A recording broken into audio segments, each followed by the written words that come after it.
7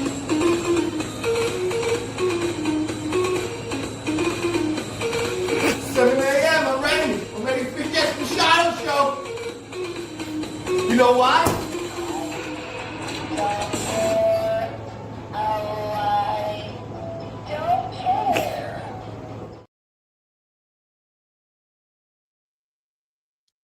Every single day of my life, I wish that instead of him saying it's 7 a.m., time for the Justin Machado show, that he says it's 7:30 a.m. It's time for 24 and 24. Good morning. Hi, Kelly. Noodles Mama, good morning. Hi, chat. Hi, how's everybody? Clay's godmother finally caught alive. Welcome. Good morning, Ben. Good morning, Lauren. We have a new member. I can't see it, but hi, bestie. Thanks for joining us. Can I give an agenda of things we talk about? And when I ask someone to tell me what's on it, can you repeat it to me? Okay, perfect. We need to talk about Somerset politics, but just nothing too deep. It's just something that happened. Somerset politics, Alex and Ani bracelets, my baby daddy, Karen Reed civil trial. Shit. What else was I? I was like, we want to be a little bit more organized and have some sort of a thing. And George was like, okay, when you start, go over what you want to do. And I was like, okay, great. And then I said, what are we going to do? And I was like, this, and this. And George was like, perfect. And now I forgot all of it. Oh, Thursday. Oh, shoot. I have to toggle. Don't leave. Talk amongst yourselves.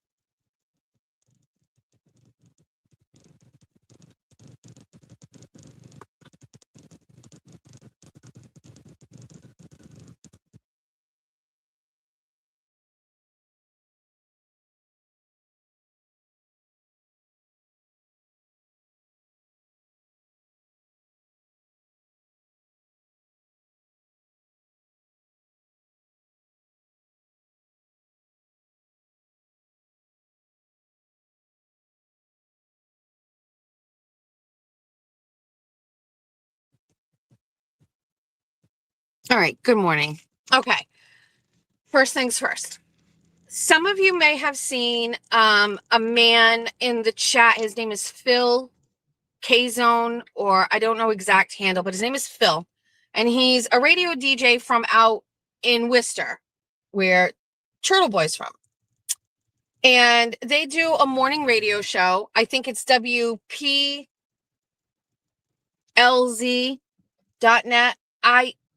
I'm going to fuck that up. And I don't know if he's in the chat, but I will share this with you. So during the Karen Reed trial, Phil would come down whenever they would allow him. So unlike some people, he's in media and this is his job. And sometimes they would let him cover. Some of you may have met him. He's very, very tall. But his name is Phil. And I met him one day during trial 2, and he's just so nice and pleasant. And we connected, obviously, in person. And then occasionally he would ask if I would go on in the mornings and discuss like all things Karen Reed. And so I would call into the radio station and I would give like an update. And also, like, even not even about Karen Reed, just about anything. Phil is one of those people that was like, you're just really good and interesting. You should come on the show. So I haven't done it in a while, and it's usually only when, they have time. I don't call and bother him. But he asked me this morning if I would do the show this week. And so the time slot is 7:30 a.m. And so I know this may be a challenge for some of you, but we are not going to do 24 on 24 on Thursday. We're going to do Phil's show on Thursday on the actual radio. And I believe it is WPL. And if Phil's in the chat, he can say it. It's the K-Zone. And, oh, fuck. I can't look again. I can't leave the studio again. So I'll drop it. I'll drop it. Or can you find it and just drop it? But that's Thursday. Now, that's only like a 20-minute thing, right? It's just a segment. So when that's done, I will immediately start 24 on 24. Now, I thought about this. I thought about possibly, and this is still may happen. I could make arrangements for Georgia to get to school, do the call on my phone, and do 24/24 from my home. But I feel like I can't mess up with the vibe. So we're just going to stick to the plan. So 7:30 on Thursday, we're going to be on the radio. And then as soon as we're done, we will do 24 and 24 here. Okay? Okay. Get that out of the way. Not out of the way, but always excited to go and chat with Phil and his besties. And so there's that. Thank you. Also, Ben Rosa, who is our mascot, house dad, not house bunny, but like house dad, who always reminds us of time and all of the things in here. Ben got laid off from his job in September. And if anybody has any options for Ben, please reach out to him. If you want to get in touch with Ben, you can message me and I can get it to Ben for you. And also, please share this on whatever platform you're watching. Look at me being so formal and professional. Georgia is obsessed with Alex and Ani bracelets. This is an unforeseen thing. I was doing cleaning and I found my old Alex and Ani bracelets. And she was like, "What are these?" And I was like, "Oh, you don't know the chokehold that Alex and Ani bracelets had over the tri-state area back in like 2009, girl, when you were born." If you guys don't remember Alex and Ani bracelets, or if you're not from around here, I don't really know. I don't know how far reaching the frenzy was for Alex and Ani bracelets, but it was pretty intense here. So Alex and Ani bracelets were these thin, wired, either silver or brass or gold, thin bracelets with some sort of a, flat looking charm on them. And when you wore a stack, you jingled everywhere you went. And believe me, there was excessive hand movements that occurred when you had a bunch on your wrist, okay? We were using our hands all the time. I used to work as a manager for Victoria's Secret in Cranston. And I know this is going to be hard to believe, but the owner used to come in all the time before Alex and Ani was kind of a big thing. I remember her. Now, it was a big thing in Cranston, right? Because some of the local girls that worked for me were like, "Oh my God, she started a jewelry company and it's these bracelets." And I remember her coming in with her daughters, Alex and Ani, and they were young girls. This woman was one of the most stylish, confident women you have ever seen, and it was contagious. She was kind, welcoming, confident. She was stylish. She had wonderful, like, black curly hair. Like, she made you take notice. And I couldn't believe that was who it was, And then anyway, listen, long story short, I just, every woman got Alex and Ani bracelets. It was just such a big deal. So I had a stack and we cleaned them. Now I get it. I just saw somebody. How do you clean them? So I have a set of silver flatware that I bought from an estate sale. Of course I do. And it's old. It's vintage. It's from like 1920s. And it had inside of it silver rags, like silver rags to clean silver with. I didn't have to dig it out. They're in my dining room. I used the rag in there to buffer these. Listen, they don't get shiny as they were the day that you had them, but they look good. and George is obsessed. So if you have an Alex and Ani bracelet graveyard and you are not wearing them, or you don't care about them anymore, you can send them to Georgia. She will lovingly wear them. She has her stack on her wrist, and I think I had like 8, but no, I had 10. She's wearing 8. One was a Kansas City Chiefs one from my friend Larissa, and she will not wear that. And what's the other one that she won't wear? Anyway, she's wearing them every day, and I'm gonna tell you something. They look fucking adorable on her. They're adorable. Georgia is just such like a unique old soul. Like it's so funny because I really believe this. Had I not been raised in such a controlling household, I would be so much like Georgia. Like when your art is free to exist, when you're allowed to express yourself, when it's cultivated and cared for, like she's so creative, you know what I mean? And like I always look back and like how stifled, it's not just like, not even through an abusive standpoint, but like even the generational situation where maybe baby boomers didn't really want kids to explore, creativity and things like that. I don't know if that makes sense, but like Georgia is the product of when you have a parent who is just like within reason. Yes. You know what I mean? You would like to hang tapestries on your wall. I don't like the way it looks, but that's what you want. Sure. You know what I mean? Like I highly recommend that. Like I long ago stopped caring about aesthetic in my home. It's a comfort home. And, you guys have seen it a little bit, and I know some people think that that's weird and I shouldn't do it, but like my home is about comfort and how it makes you feel. And aesthetics don't matter. You know what I mean? And so my kids' bedrooms are a reflection of their personality. And that's it. Listen, Jack has a lot of electronics in his room. I cringe all the time. We have CRT TVs. We have an old desktop computer. We have a brand new gaming computer. We have his new college computer.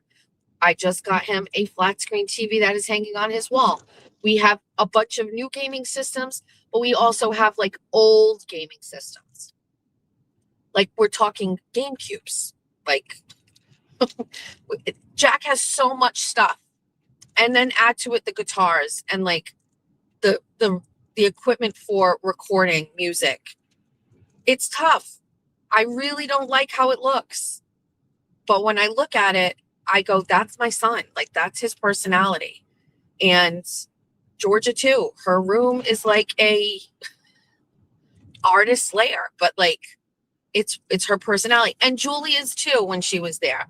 Julia is very like type A personality. Everything was trendy and you know what I mean? Like on brand. Like, a lot of the things you would see in Julia's room would be similar to what you would see in other girls' rooms. You know what I mean? So, but that's her personality. That's how she is.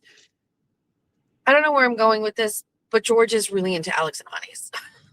So she's on their website and she's like, Mom, they have new things. And I was like, yes. But she gave me the whole story about how the owner is no longer there. Carolyn, went bankrupt because they kind of pushed her out of there. And that was her business she started. It's crazy. It's a crazy story. Fun fact, I reached out to Carolyn and asked her to come on the Jess Machado show. And her assistant was like, yes, but let's look at it. And honestly, they came back and said, this show is a little too political. And we need something like apolitical if we're going to do it. And I was like, absolutely no worries. Let's revisit this again. Bunny After Dark didn't exist back then. 24 and 24 didn't exist back then.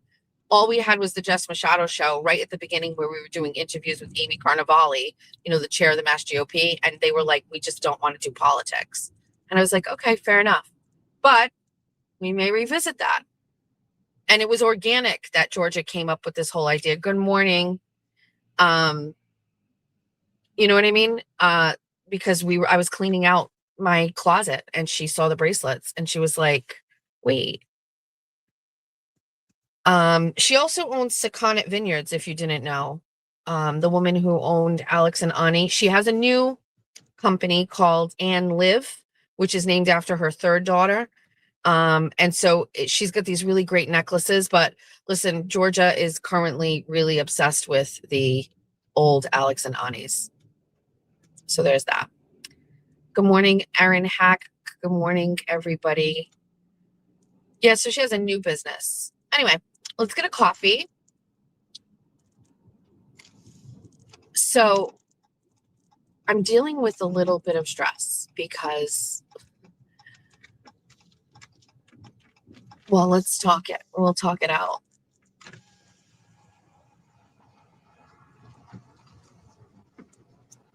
Let's get a coffee first. Welcome to society. What can I get for you? Good morning.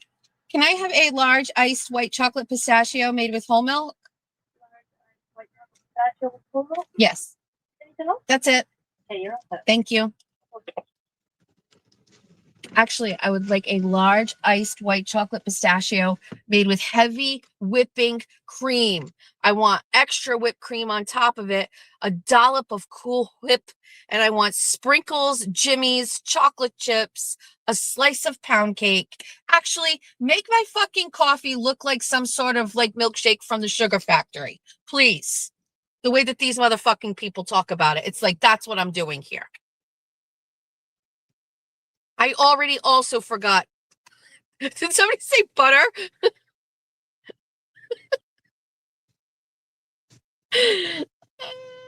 Somebody sent me a picture of Meredith sharing a picture of my baby daddy. And I'm like, look at my baby daddy. And so George is on the side of me. And she goes, oh my God, why are they sharing a picture of Ron? And I was just like, I think to shame me or something like that. Georgia is such a hot shit. She's just like, shame you over your rich ex. And I was like, yeah. And she's like, okay. And I was like, I know. I love Ron. He's so great. They're so mean. Just like mean. He's the best.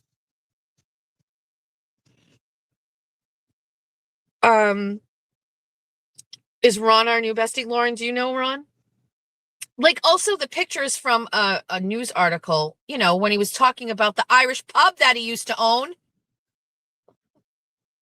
It's fucking cooler than a guy that owns an Irish pub. Also, like, they're making fun of how he looks, I guess. Like, Ron is 22 years older than me. Like, I was 22 when I met Ron, and he was 44. I was winning, and Ron was winning in that game, everybody, okay? He was 44, and he was, like, in a relationship with a hot piece of ass, okay? Can everybody relax?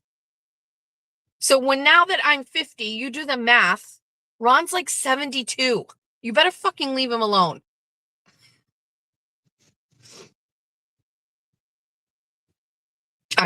You can't, listen, I come from the school of Ron, okay? Ron is just like, Ron is very opinionated. There are some people who will say you either love Ron or you hate Ron. I can tell you who loves Ron. His daughter, my children, my husband, everybody. Ron is not single. He's great. He's just great.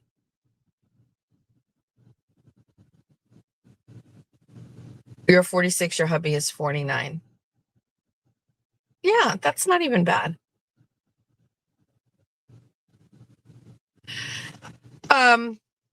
Does anybody, it doesn't matter. Like, I was listening to Jimmy, they said something funny and Aiden was just like, yeah, not everything's content. And Jimmy goes, yeah, Jess. And Aiden was like, no, she's great. Listen, I had to learn. I had to have a conversation with Aiden. This is old news. he was mad because I talk about everything, but also like, it's kind of hard. There's a fine line about what can I talk about? What shouldn't I talk about? It's pretty hard. Wait, did Ron own the St. James? Yes, that's my baby daddy. Ron was the owner of the St. James pub. Not now. He sold it for a fucking mint. Dumb fucks.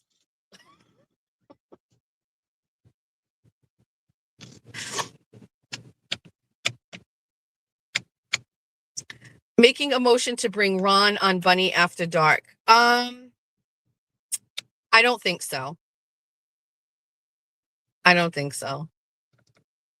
There was a time. Oh yeah, Wing Daddy Ron.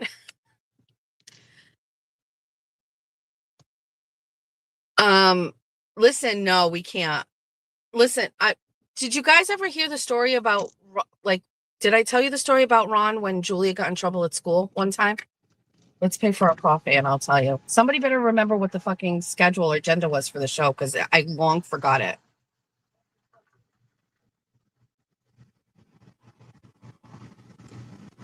Not Lauren. Meredith shared a post. Good morning. Morning. 7:49. Hold on.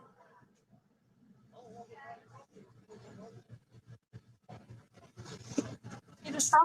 No straw. Thank you very much. Have a nice day. Same to you. Ron's sister is married. Hold on. Somerset Politics, Allison Ani bracelets. Hold on.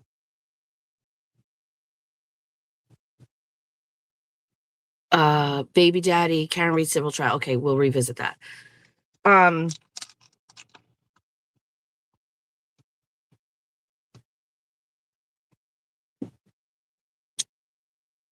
You don't know you were only ever drunk in Ron's fine establishment.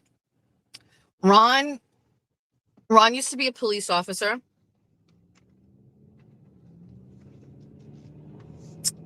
And then Ron used to be a firefighter. And he got injured on the job. He was an arson detective for the Fall River Fire Department.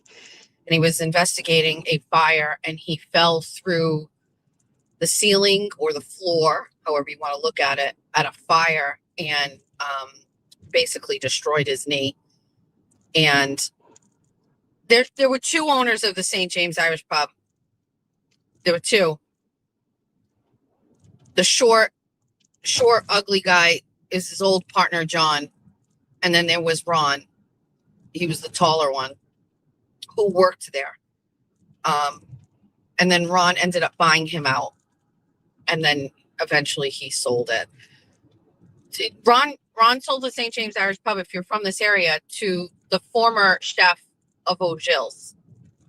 And Billy, the bartender. They own it together. Anyway. One time Julia got in trouble at school because there was a girl. Yeah, this is my baby daddy. So one time, like Ron was just at my house for Christmas. I don't know do we even talk about Christmas? But Ron doesn't have any other children. Julia is his only child. He's not married. He does have a girlfriend who he's had for a while. And his doesn't have a lot of family. Anyway, he came to my house for Christmas on Christmas Eve.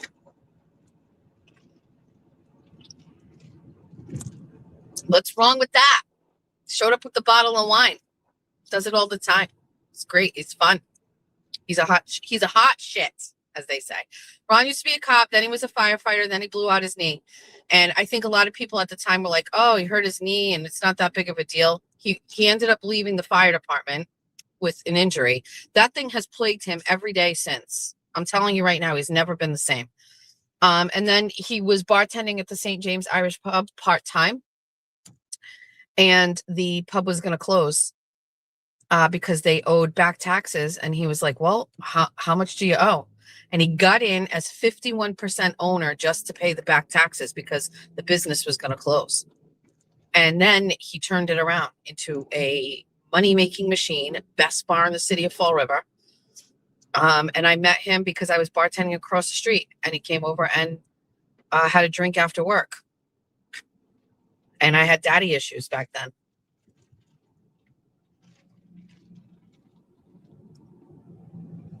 Anyway, the picture that Meredith shared on her X page is a picture of Ron in the pub. And he's like sitting there spread eagle with his fucking big ass ball sack resting on the chair, looking like a badass. And like, she's making fun of what he looks like. Like, dude, I haven't been with Ron for 20 years. Give me a fucking break. And he's the best. He's just the best. He clearly wasn't my match forever, but I'm so glad I know him. I'm so glad he's my daughter's father. You know, it's a totally different life. And listen, looking back, I had no business being 23 years old and having a home and businesses and that kind of money. I didn't know what I was doing. Are you kidding me? I wasn't the domestic goddess I am now. And even if I was, that wasn't the lifestyle we were leading back then. The lifestyle we were leading back then was we went out to dinner 4 nights a week. We were involved in politics. We had businesses. Like wasn't this, I was not ready at 23, trust me. Which leads me to this.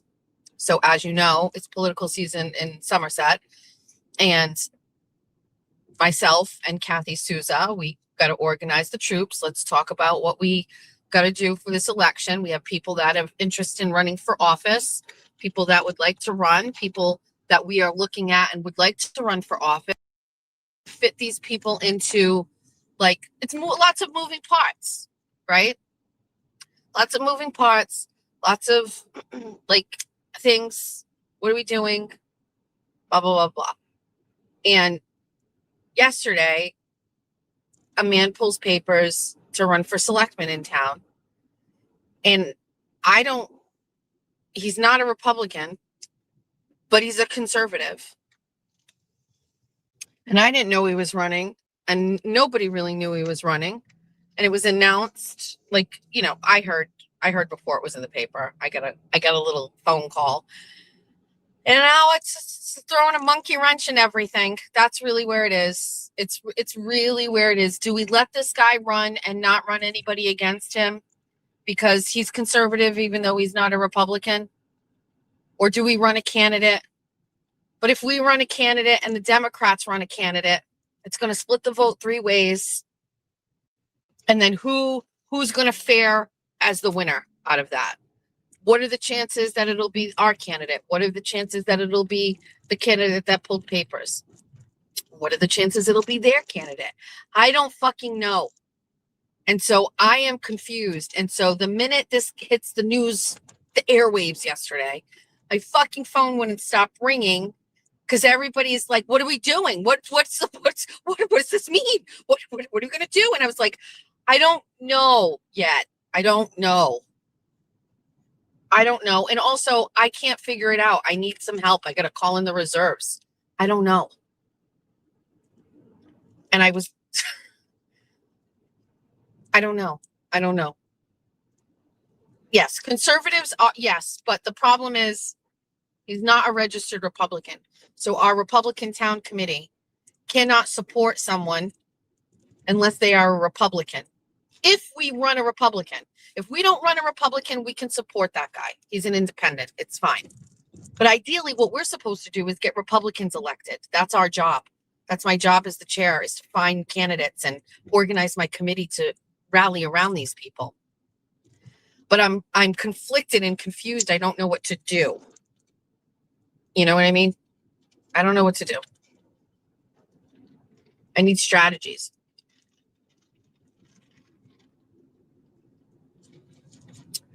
And also, like, there was some people we were talking to about running, and you know, rightfully so. Some people maybe are going, oh, I don't want to run against that guy. And I'm like, Okay, can we talk it out? Like, so we've got to, yes, I'm a Republican, lifelong Republican, whole life Republican. I'm the chair of my Republican town committee. So there's that. So flood the belt. There's a lot of options. So we are bringing a big ass whiteboard, probably the whiteboard from my studio, to the meeting on Wednesday. And I'm not kidding, just, maybe giving a little too much because I know that the Democratic people listen, but we make calls that night. Like, we call people that night. So we're all going to be together. Why won't this fucking cover go on this coffee? What the fuck happened here? There we go. No, it won't stay on. Dear God. Society, what happened? This coffee cup won't. Well, this is traumatic. We got to pull into this parking lot. I can't get this on. So we make calls. We talk to people. We move parts around. We figure out. This is what we did last time. The first time we formally did it. And we try to figure out who our players are and what we're doing. I will tell you, last time I made a mistake. What the fuck is going on? There we go. I made a mistake last time.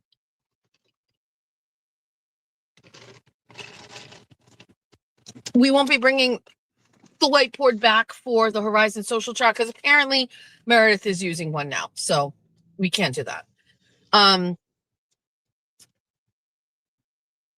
The last time we did this, I was all crazy about quantity. I wanted a Republican running for every single fucking open seat in this town.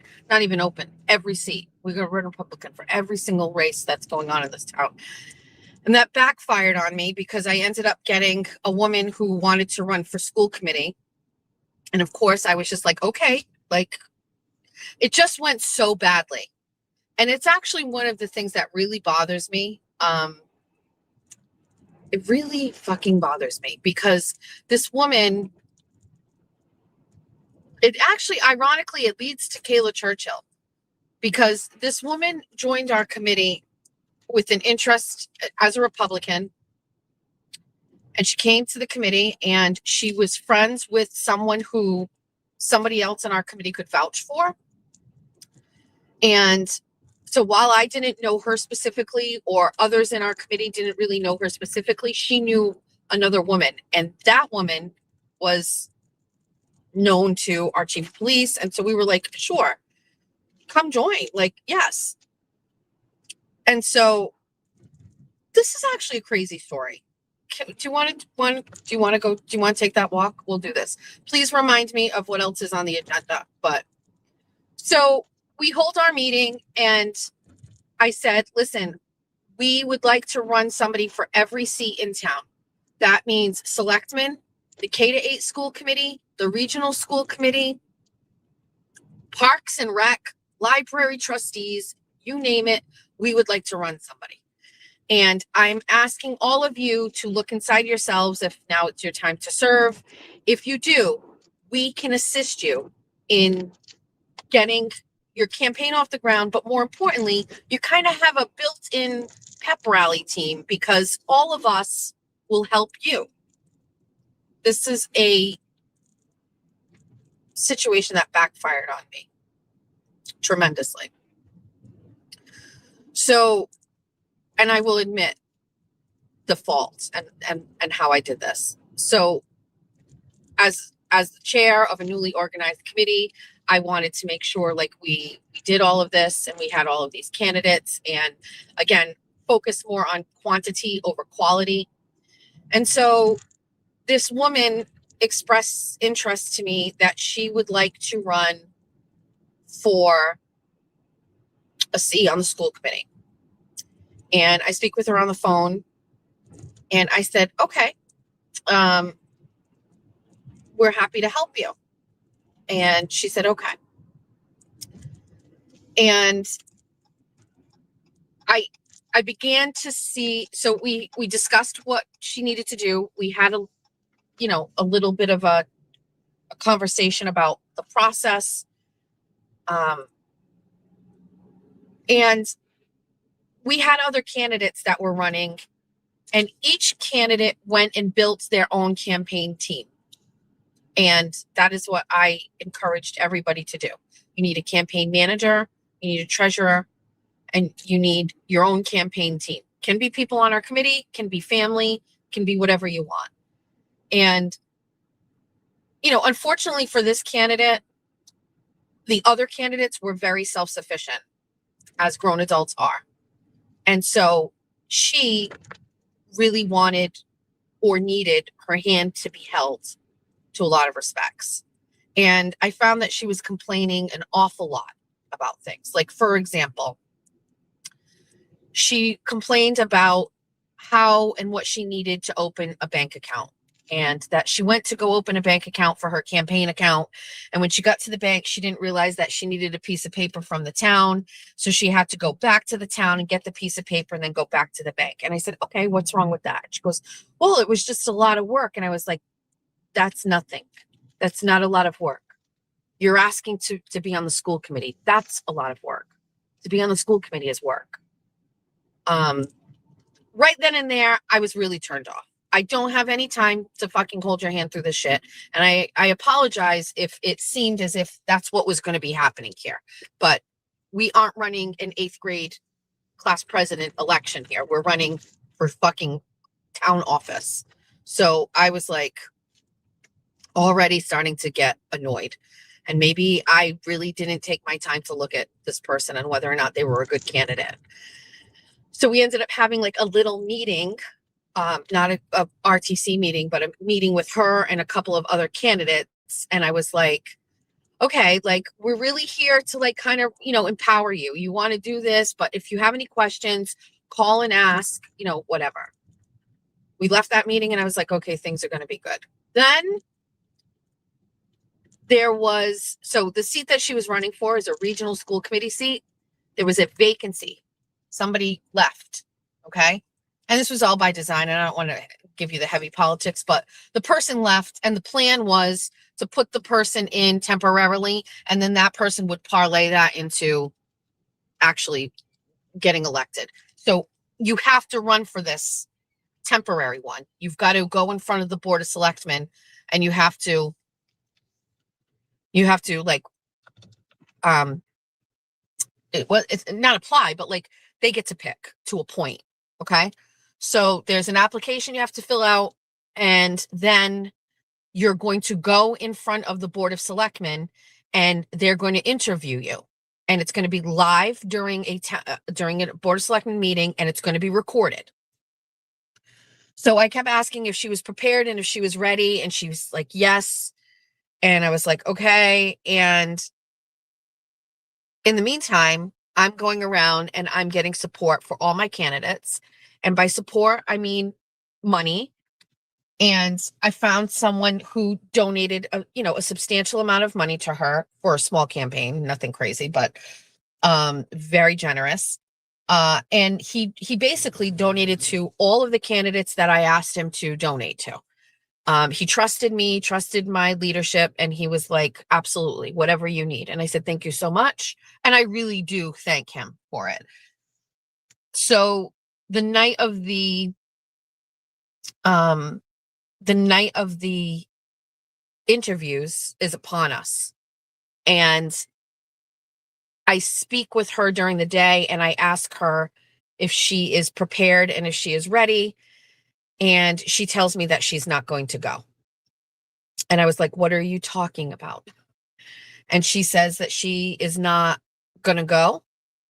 And she's scared, but she's sick. And I was like, listen, you are running for this seat in the election.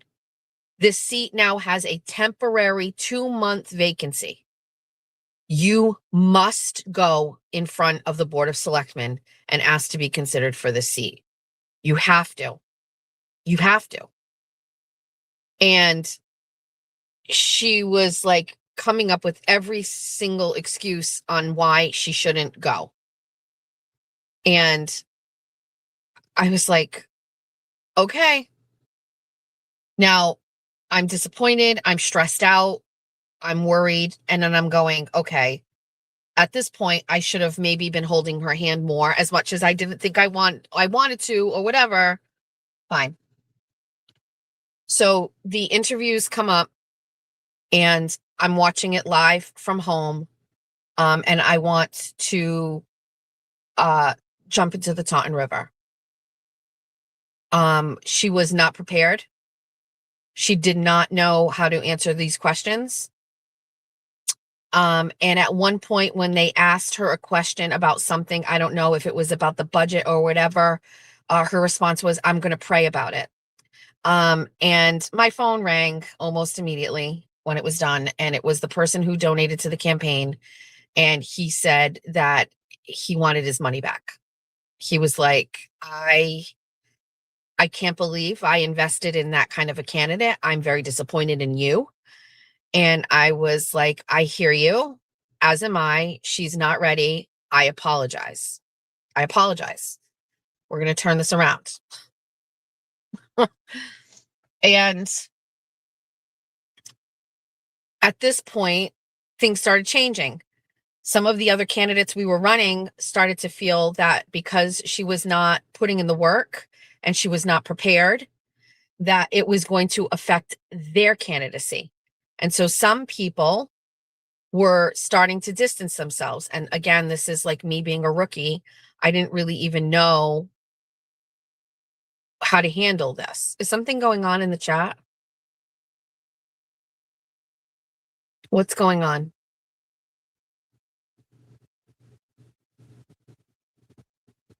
I can only see one comment at a time.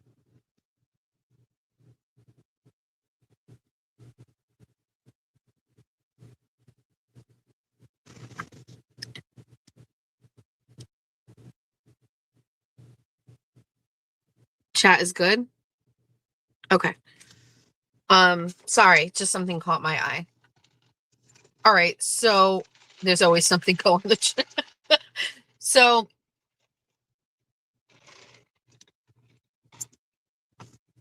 it's okay. This didn't go well. We have a chance to redeem. We have a redemption opportunity.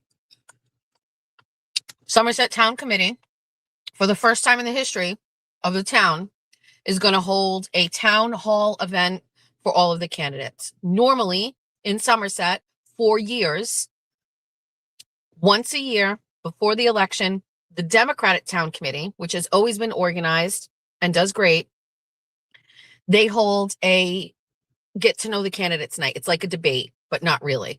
But all the candidates go on the stage at the high school, and there's a panelist of people asking them questions. They answer. You give an opening statement. Pat Haddad, who was our state rep, she was the MNC, and it's been that way forever. I participated in them because I ran for office. But when I became the chair of the Republican Town Committee, I was like, number one, the Republicans need to host one too. And number two, I would like it to look very different from that one. I don't want it to look like that at all. I want the people who live here to ask the questions of the candidates. And so we organized our own town hall event. And it's exactly what we did. We did it at the new middle school. We let people come up to the podium and ask their own questions to the candidates. And it was amazing. It was just amazing. It was great. Now, our own committee is hosting this event. And so our candidates must participate. No different than the Democratic Town Committee one. And the candidate that did not do well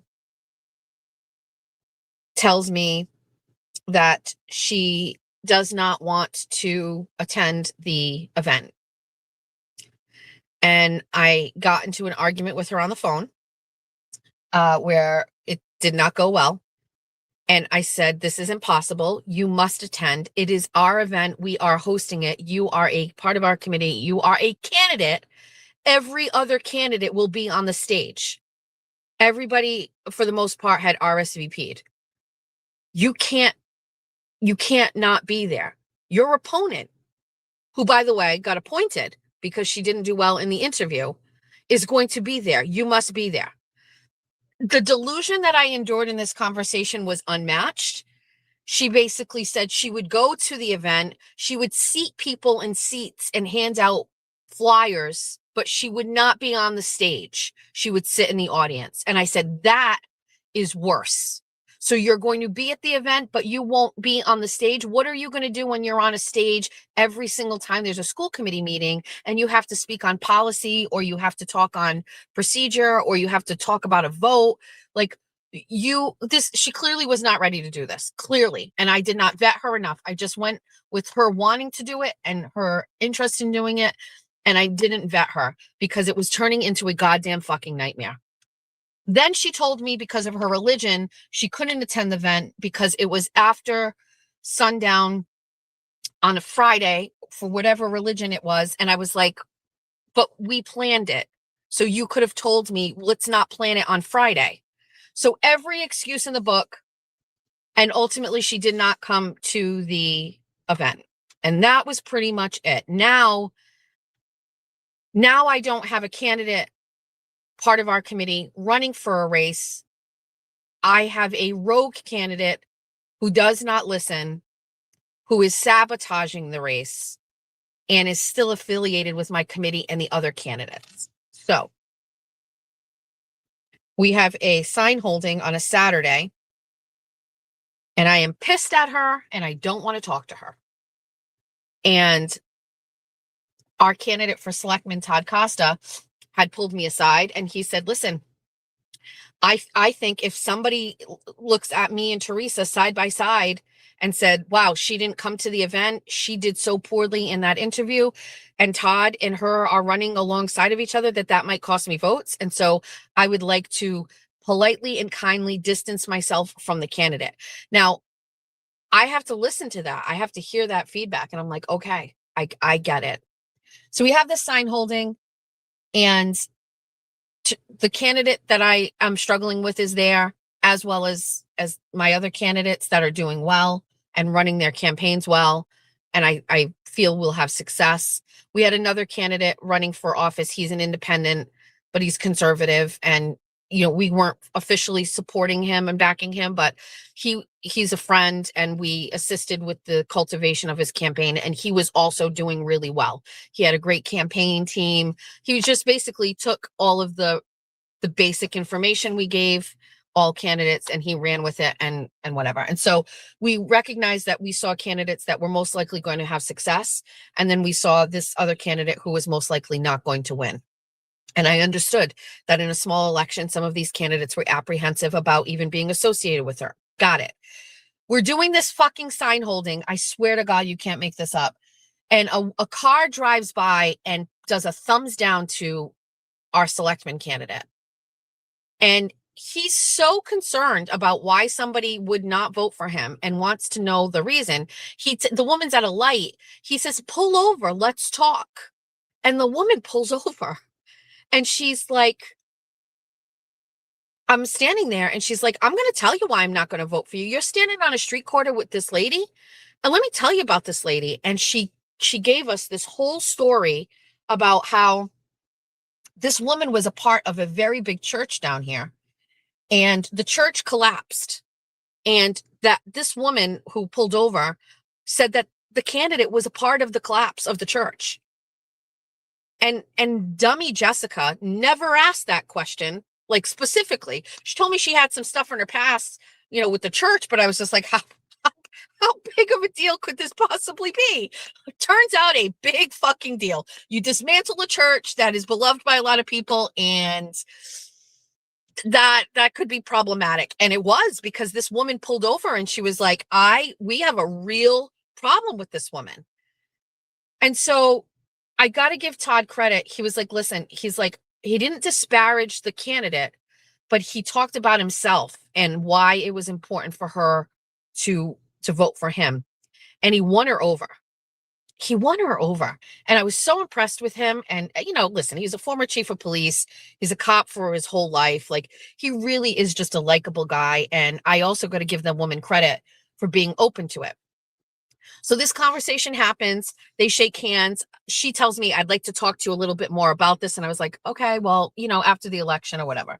At this point, I'm just trying to handle this like risk factor that I have going on here. At the end of the sign holding, as customary with all sign holdings we have, all of the candidates cross the street and go on the town green, and we take a huge group photo. Okay. Todd knows this is coming up, and he goes, I do not want a group photo. I don't want a group photo. And I said, okay. And he said, I don't want a group photo, especially after that conversation. I don't want it. And I was like, I get it. And, you know, you got like 30 people standing on street corners everywhere. And before I know it, somebody is organizing everybody to get on the town green. And I'm going to be honest with you, I was just too busy chit-chatting. I was chit-chatting away. And before I knew it, it had the inertia of, you know, we train them well. Everybody's like, you go to the town green, you take photos. Todd is like, what the fuck? And I was like, okay, listen, just take the photo and let everybody, I'll take the photo myself. So there'll only be me using the group photo, and I won't publish the group photo. Okay. So Todd's like, fine. So, you know, somebody from our group says, oh, let me take a pic. I said, no, you get in the pic. I got this one. All the while, I'm basically like, I'm going to take the picture. It's going to be on my phone, and it's never going to see the light of day. Okay. As I am taking the group picture, this candidate's son jumps up on the side of me and takes a group picture. And I'm like, well, there goes that. It's going to go on our Facebook page. We're fucked. So Todd is like, son of a bitch. He's like, especially after this. And I was like, it's fine. It's fine. Not a big deal.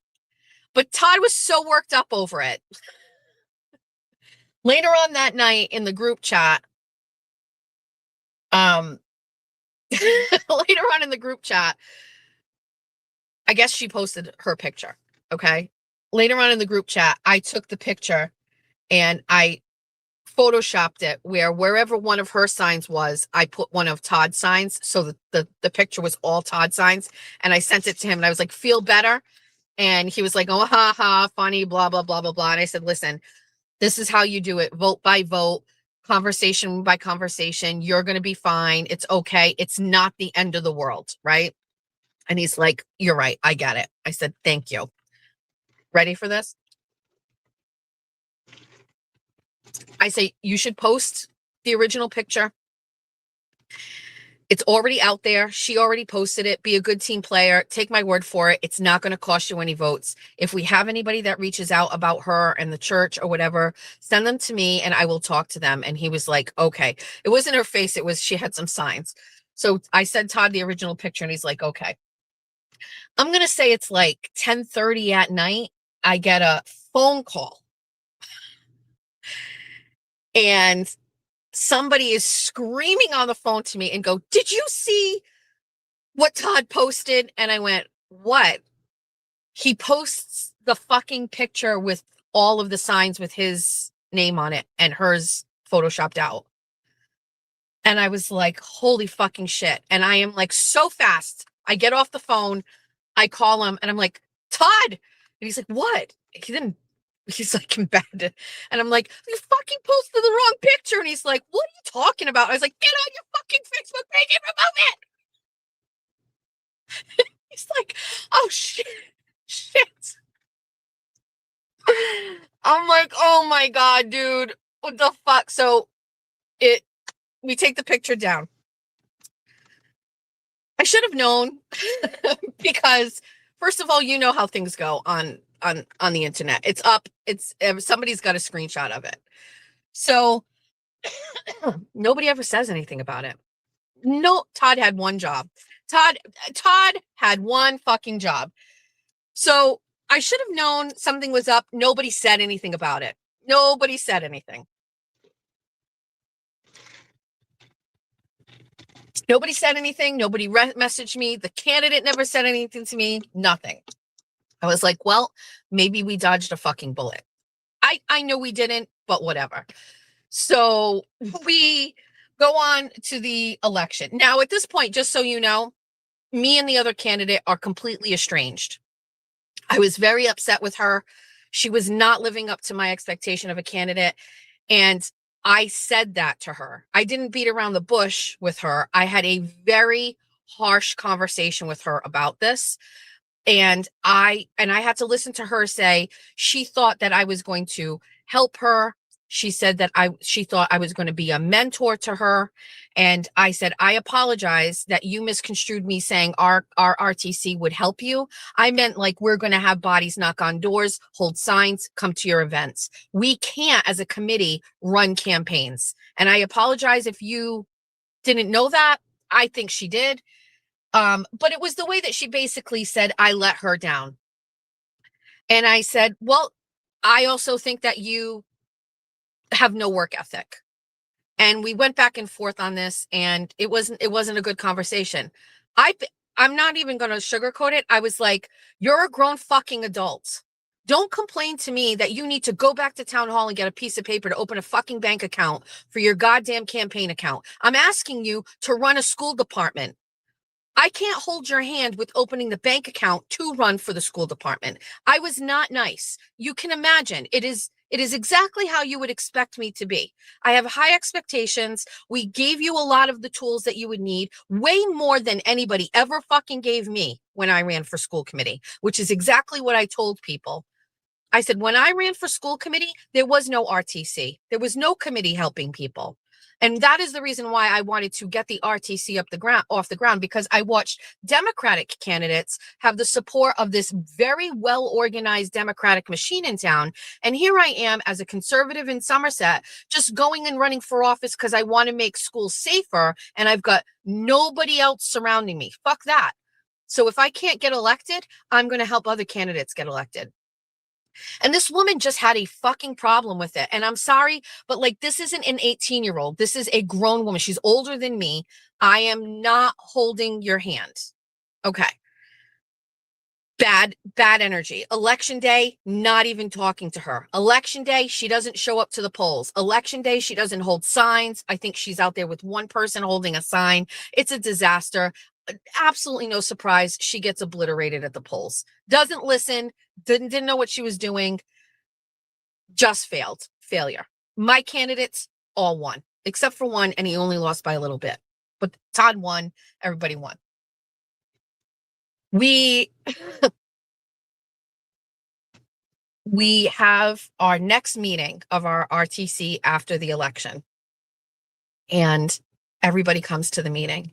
And this is a celebratory meeting. Our committee, first year being off the ground, won the biggest seat in the town, which is Board of Selectmen. And it was a very difficult race, and we are celebrating. And I opened the meeting by acknowledging the campaigns, our candidate who fell short. I acknowledged this candidate who did not win. I didn't like say, anything wrong, and I didn't lie. I was just like, I appreciate that you stepped up to run. Okay. At the end of the meeting, I knew something was up. The meeting is ending. Everybody's leaving, and I'm the last one to leave. And this woman and her husband show up at my table, and she's holding a folder, and she's like, I would like to talk to you. And I was like, sure thing. What can I do for you, loser? And I didn't say that, but I was like, what can I do for you? She's got her husband with her. And she takes out a piece of paper, and it is a printout of Todd's post and a printout of the picture. And she's got highlighted with highlighter all of the signs that should have been hers that were photoshopped. And I got to give her credit. She sat through a whole meeting with a folder with this printout.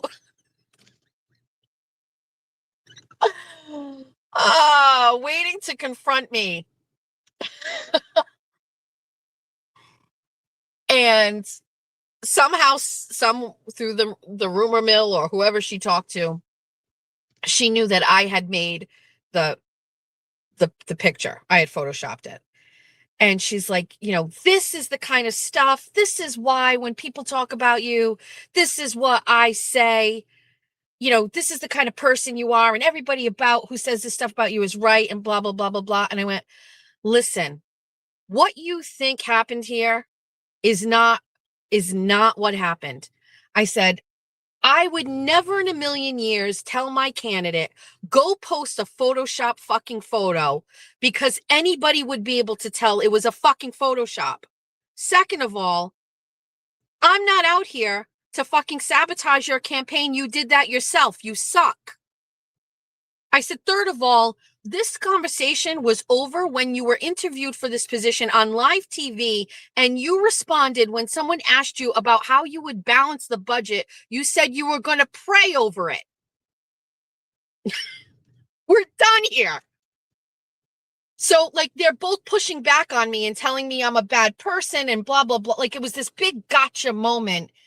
And I was like, listen, I am sorry this did not go the way that you wanted it to. This is when she doubled down on the I let her down. I was supposed to be a mentor. First of all, if I'm going to be a mentor to somebody, it's not like a charity case.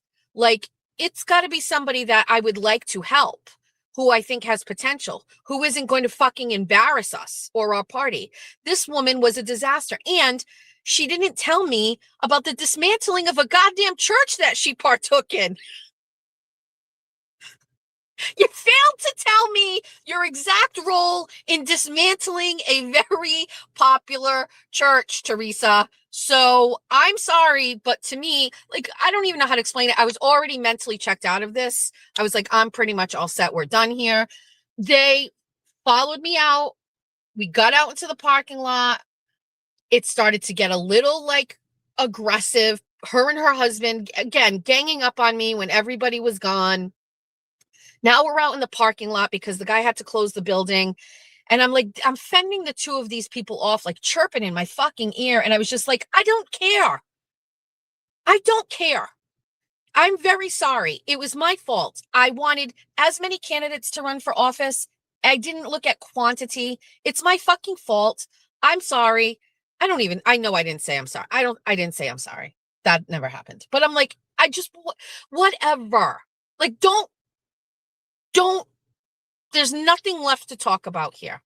I did not, like, I'm almost offended that you think my skill set would like include, let's put up a Photoshop photo of a sign holding event. Do you know what I mean? Like, what do you think this is? Amateur hour? Absolutely not.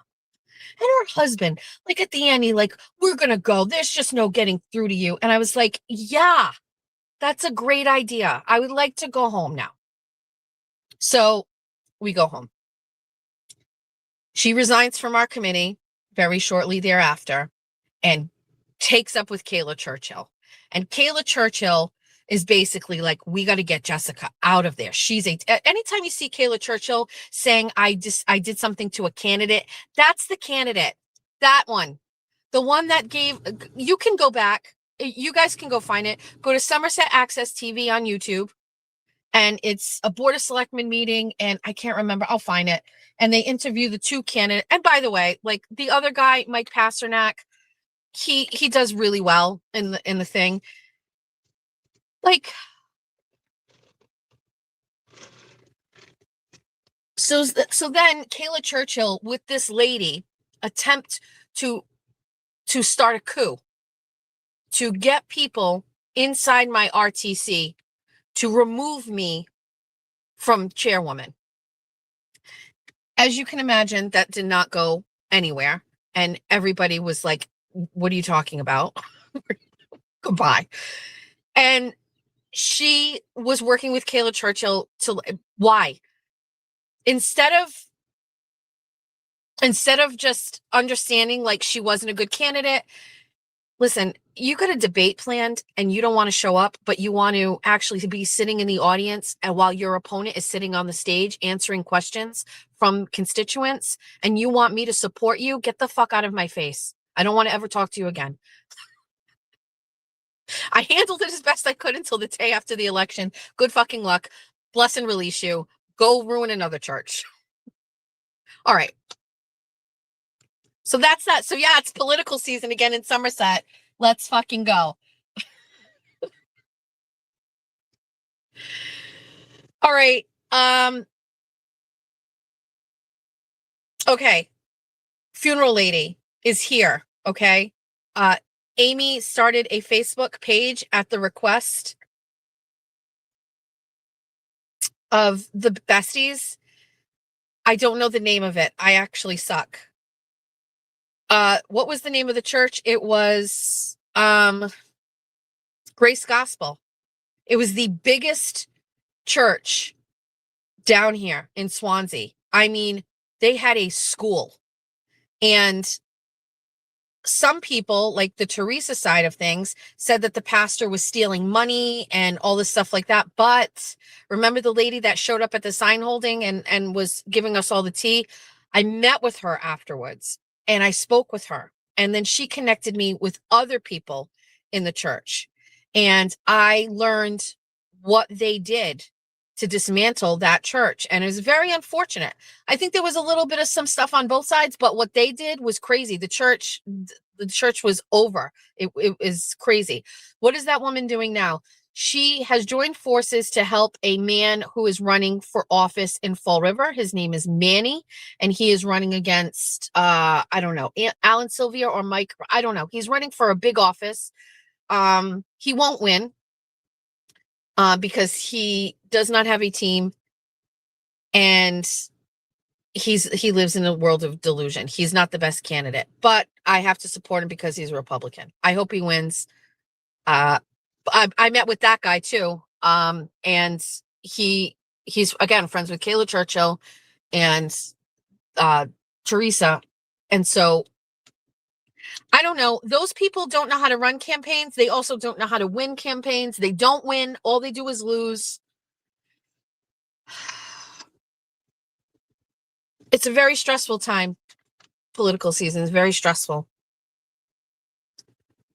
How do you dismantle a church? Great question. They did it. They did it.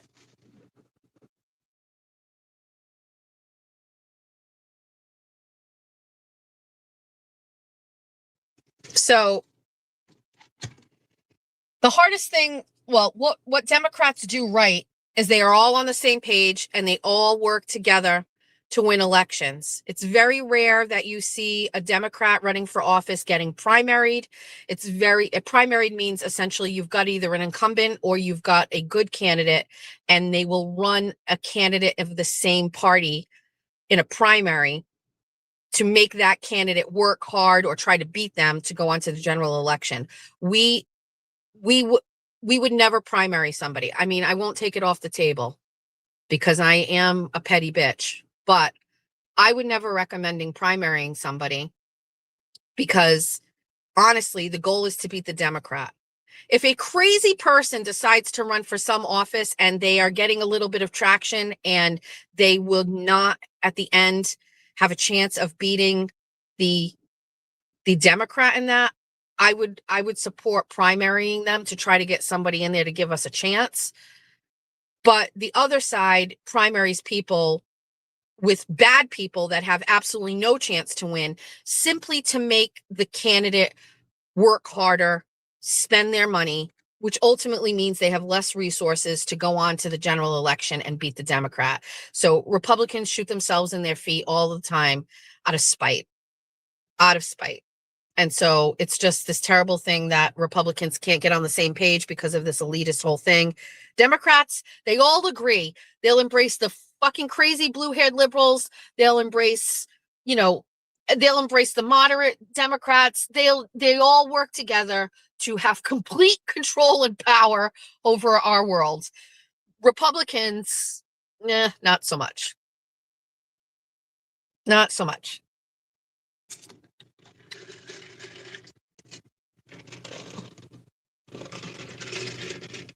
Just in case anybody wants to know, Coach K Swizzle, that's in the fucking chat, he's one of our candidates. He's an incumbent on Parks and Playground, and he's running for re-election. And I don't have to worry about him because he knows exactly what he's doing, and he's an adult. We started a Facebook page, Bay Harbor Beauty. It's called Bestieverse. I don't know. Somebody dropped it in there. Amy has it on X. She shared it. I think I shared it on my X account. We have it going. Behave in there. Everybody, behave. Okay. And Amy, so funny. She made a bunch of questions that you have to answer in order to be in it. I think it's hysterical.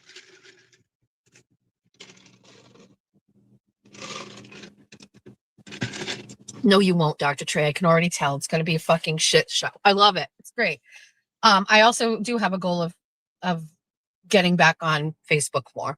I know, Krista. I know, but it's the only place where we can have a groupie group. I'm sorry.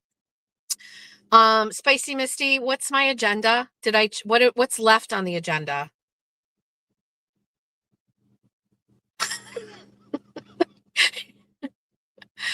What was the meow song? It was Phantom of the Opera. Meow, meow, meow, meow, meow, meow, meow, meow, meow, meow. Somerset politics check. Alex and Ani bracelets check. Baby daddy check. Karen Reed civil trial Thursday schedule. We already went over the Thursday schedule. Let's talk about Karen Reed. So we're in the car today, and Georgia. Oh, I was talking about Thursday and how I'm going to go on Phil's show on Thursday. So 24 and 24, we're going to start on the radio on Phil's show. And then I'm going to do 24 and 24 when I'm done. I've never been on Phil's show more than a half hour. So there's that. So we'll be on Phil's show, then we'll do this. So I'm talking about the schedule with Georgia, and she's like,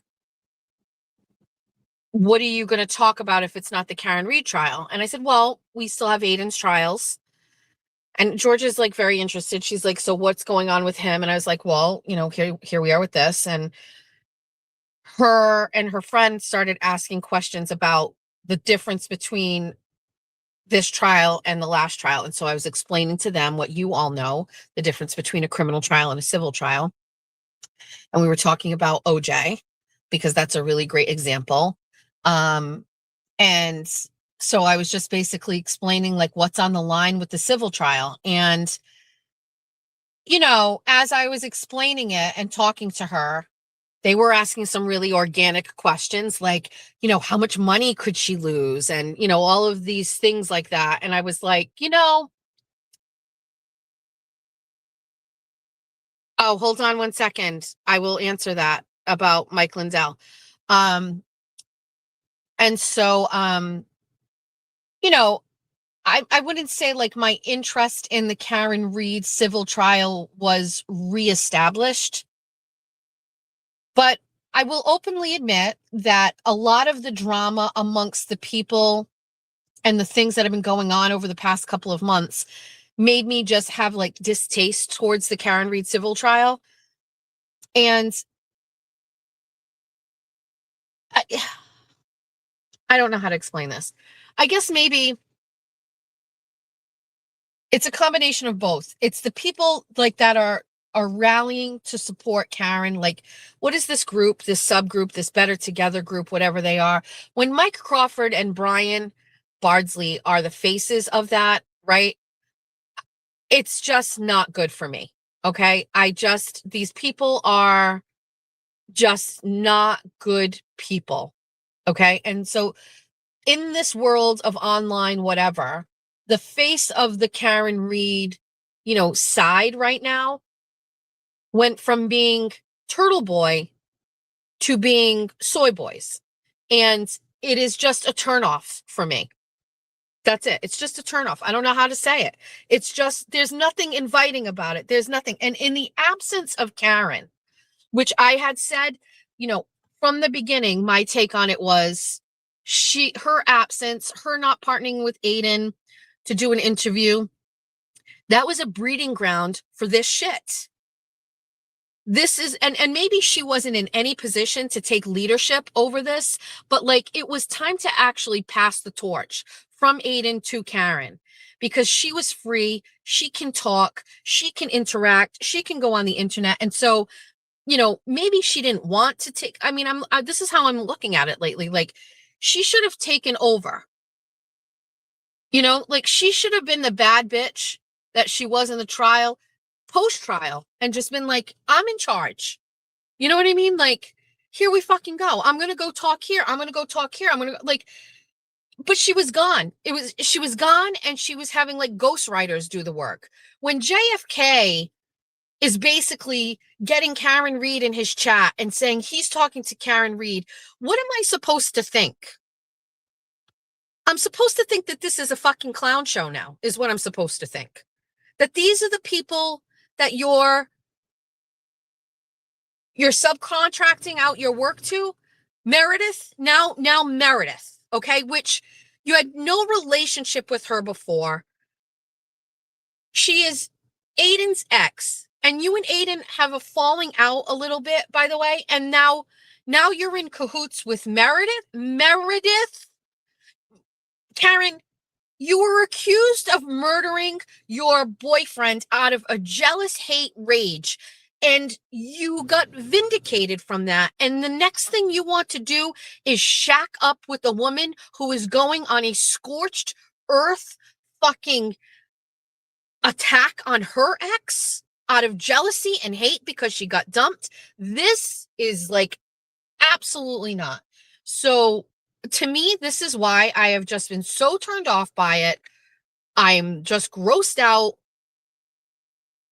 Listen, nothing. Somebody explained this to me yesterday or whatever. Well, I'm going to tell you something in a second. To me, it's just like,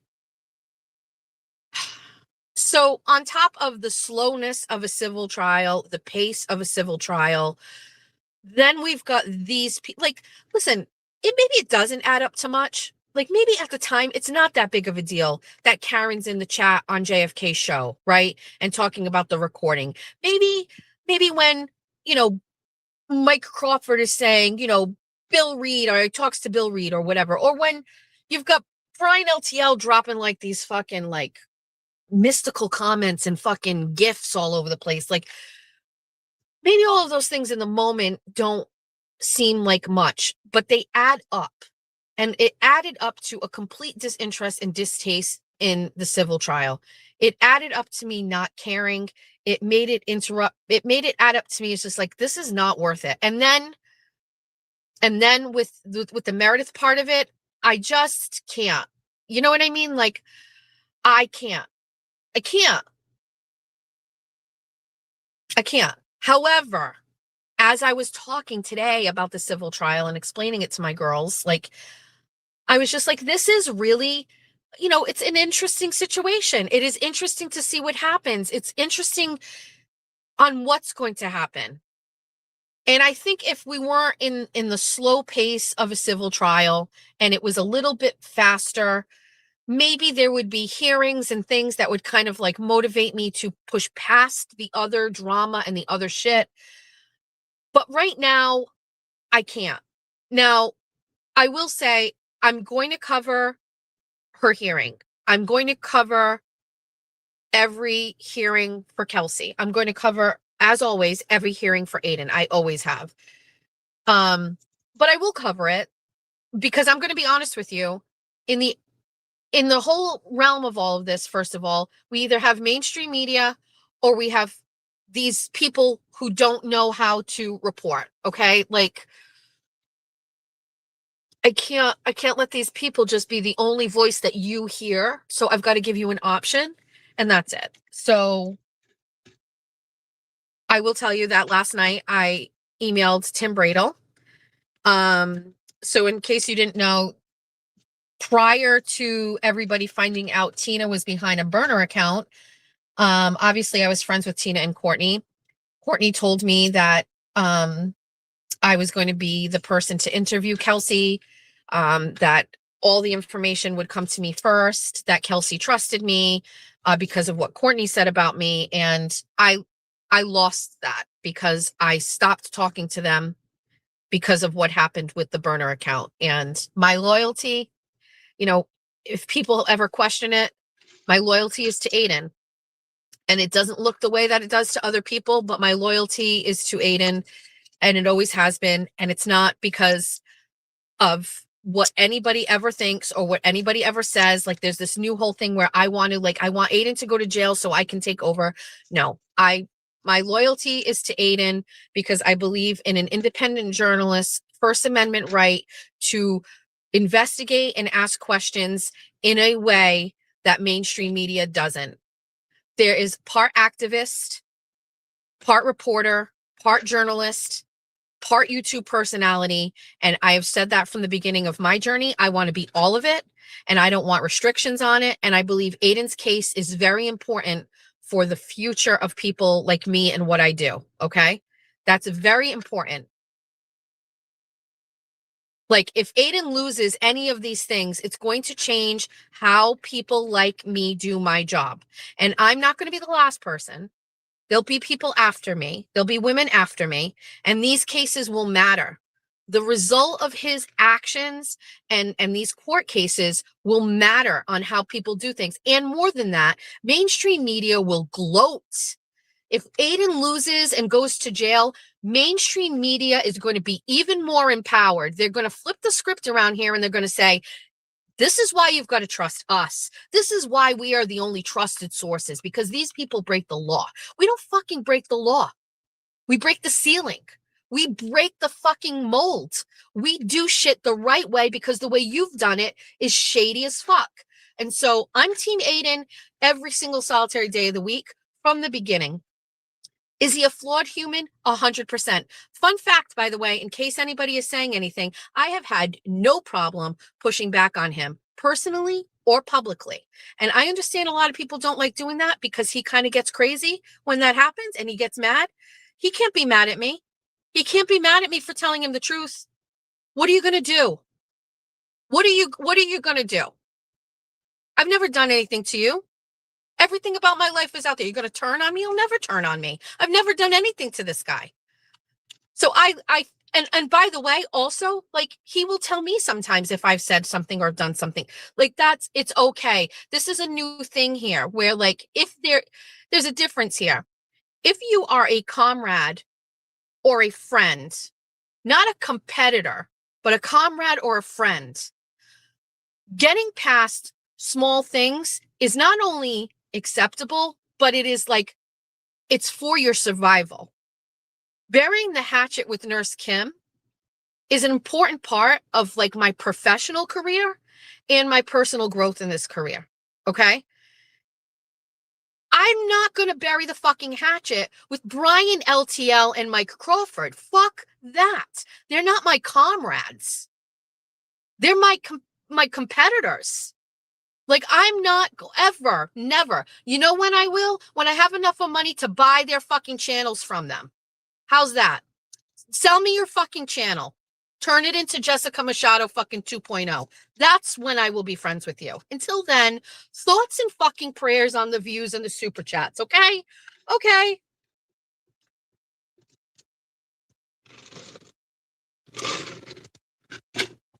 Which is going to make it a watch YouTube channel again. So for me, my take is I've got to figure out how to reconcile the shit in my head with Karen's case. And I think the only way to do it is to just cover it. Just cover it. They told me to shut my channel down for 2 months. Yeah, shut my channel down what? So my viewers have nothing to watch and they come and watch you out of disgust and hate for themselves? Why would you buy 12 people? So I messaged Tim Brado last night and I said, listen, hey, Tim, happy fucking New Year. Listen, there was a time when I was going to be doing an interview with Kelsey. Is there still an option for that? And here you go. Here are my questions. And so I sent them to Tim. Now, they could say no. Kelsey could say no. Courtney could say no. But I shot my shot. I sent the questions over late last night. And that's it. If they want to answer them, I will report those to you and I will share them with you because I know you care. I know you want to know. And I haven't seen any interviews yet with Kelsey. I haven't seen anybody ask her these questions. And so that's it. Come on, Tim, let's fucking go. Because I really do believe, like, that's what I'm good at, asking questions. It's how I started in this arena. I sent Turtle Boy questions through Tim Bradle, and I asked him questions, and I got that story, and it was the first story with Aiden. And I had my questions written for Kelsey. I had to scrap that and start over because obviously some things have happened since then. So I sent over some questions. If they answer, they answer. If they don't, they don't. I would like them to, because I believe it's best for Kelsey and it's best for people who support her, and anything that you can do to generate interest in this case is important. If they don't, it's okay. I will be at all of her cases going forward, and I'll report from the courtroom like I did for Karen Reed and from Aiden's with a very simple style. I type what I see in the courtroom. That's it. We aren't going to add any fluff. We aren't going to add any extra. We're just going to type what we see. I have no idea how the chat is, Cyber Chick. I have no idea.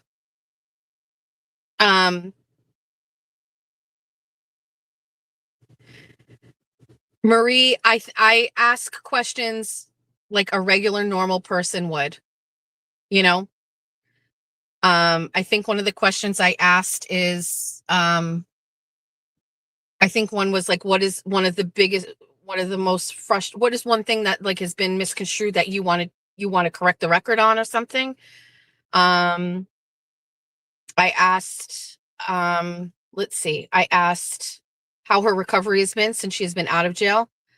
I asked how she was treated when she was in jail and what it was like and what the conditions were like. I'm not going to give any more, but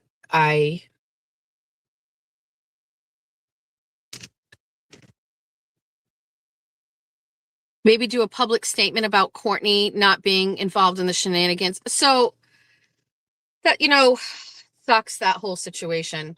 I just want to say, okay, so very much in line with Aiden saying not everything is content. I don't think I remember him telling me this wasn't content.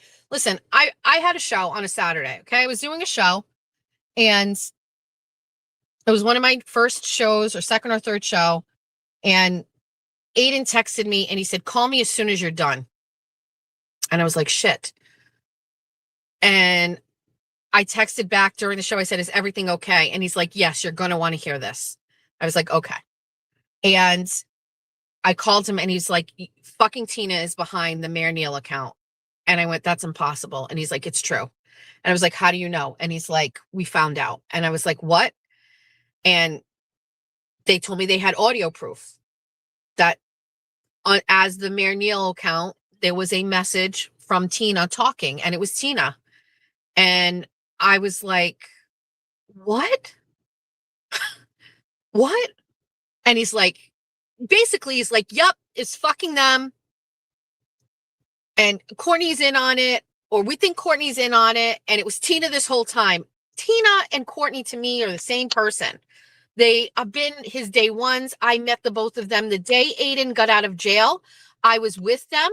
They allowed me to be upstairs with him. I hugged Aiden when he came out of the room. Meredith wasn't anywhere to be found. She was later, but when he came out of that room, I met him for the first time. I hugged him. I was like, how are you feeling? And he was like overwhelmed. Tina and Courtney were there. I was there. Tim Bradle was there. And they are the same person to me. In my opinion, I believe Courtney 100% knew that Tina was behind it. Tina told me Courtney didn't know. Courtney said she didn't know. I believe Courtney knew. I believe Courtney knew. I was asked by Aiden to talk to Tim Bradle about my experience on whether or not Courtney knew or not. But I will tell you, Aiden was saying he did not want Courtney involved anymore in his case. Fuck that. Can't trust these people. And I was like, I can't be friends with them anymore. Okay, fine. Done. Okay, done. Out of loyalty for Aiden. Like, I can't trust these people either. I don't know. But did I feel right about it? No, I said it right on my show. I fucking was upset about it. I cried about it at home. I was so fucking upset about it. I loved them. I loved talking to them. Those were people I felt I could trust. They were the only people I ever shared a screenshot about Aiden with. And it was about his mom and him being upset about his mom. And because I thought he was down bad and I wanted them to know. Yeah. And it sucks. And also, since I've been doing this YouTube thing, I always wish I had them to talk to through it. I'm missing that. And I also felt there was nobody smarter about everything going on in the arena than Tina and Courtney. They knew everything. So it sucked. But there were some things that were happening and things Aiden was saying that made me feel like cutting off was the right thing to do. So I did. That's it. I got to deal with it. And unfortunately, that meant that I lost my access to Casey's case. But because I was doing the YouTube thing and I wasn't doing any reporting or court stuff, I was basically like, okay, it's nothing that I can, nothing I can do. What am I going to do about it? But as I told you and explained to you, we were doing this in January and we were starting to do all of the things. And so I just messaged Tim. So I don't know what's going to happen. I think Courtney controls all of the access to Kelsey. And if Courtney is bitter and doesn't, it's Courtney's in charge, I think, with that. So we'll have to see. But I shot my shot. I sent my questions because I think that I'm good at it. And I think you guys deserve that. And that's it. Also, it would be great views for me if nobody else has it. Also, I mean, open invite for her to come on my show on Wednesday for Bunny After Dark as well. But I just don't think they will. I can't believe that Kelly offered being the admin of her support group. Listen, again, when these people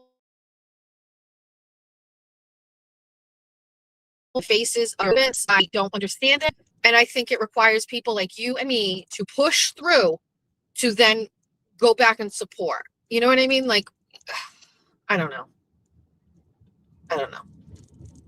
Can I explain who Courtney and Tina is? Courtney, let me just go straight, sir. It's fucking, go ahead, go. Courtney is Tim Breedle's paralegal. And Tina is a friend of Courtney's who also worked on Aiden's cases.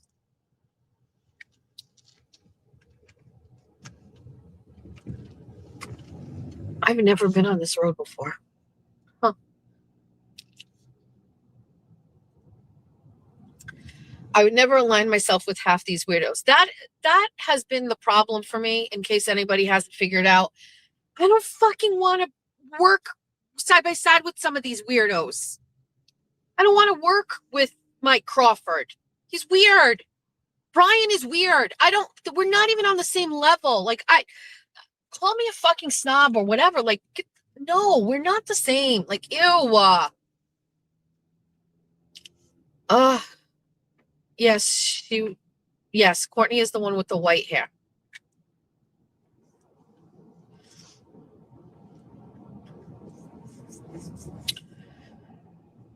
Did I get to everything on my agenda, Spicy Misty? It's not even that. It's like, I can do it better. And I see and hear everybody who is not so people want to listen to the Kelsey case, right? People care, right? But I see a lot of people really don't fucking like it being Mike Crawford, being out there and being the one reporting, but they have no option. What is your option? So I'm going to give you an option. You don't have to either suffer through mainstream media, who's not even really covering it, or Mike Crawford, who is just weird and doesn't know what he's doing. Okay, so now I'm going to give you a third option. I'll go. We're going to go. We're going to do it. Pillow guy running for governor. So I've got to love Nick Shirley going, I got Tim Walz to not run again. Can I just say something? Can I just say something? I love that Nick Shirley is out here doing all of this stuff, and he's a young kid, and that is great. And yes, this is very important what he has done. But I am just going to say that it is the man who did the work for all those years that really is the person behind this. Nick Shirley brought it to the forefront, and you can't have one without the other. It's just like the Karen Reed and Aiden thing. You can't have one without the other. You know what I mean? Like Aiden got the story out and made Karen likable, and Karen is the heroine in the story. Heroine? Is that the right way? Am I saying it? I haven't said that word in a long time. Heroine. Heroine? Heroine. Hero, heroine. But the guy did all this work and is doing it. And great for Nick to give us an abbreviated version of everything that guy has known. Great for Nick Shirley going out on the road and getting that camera going. That is a critical part to getting the story out. I just don't want the other guy to be forgotten. I don't want the other guy, like that guy must be feeling sincere validation. So I love what Nick has done, and he has, listen, Nick Shirley is on my Instagram all the time. This is not a new thing for him. Once he stopped, being a kid, he has been out here doing these videos for a while. And so I'm a fan. I'm okay as long as we don't forget the other guy. Now, with that being said,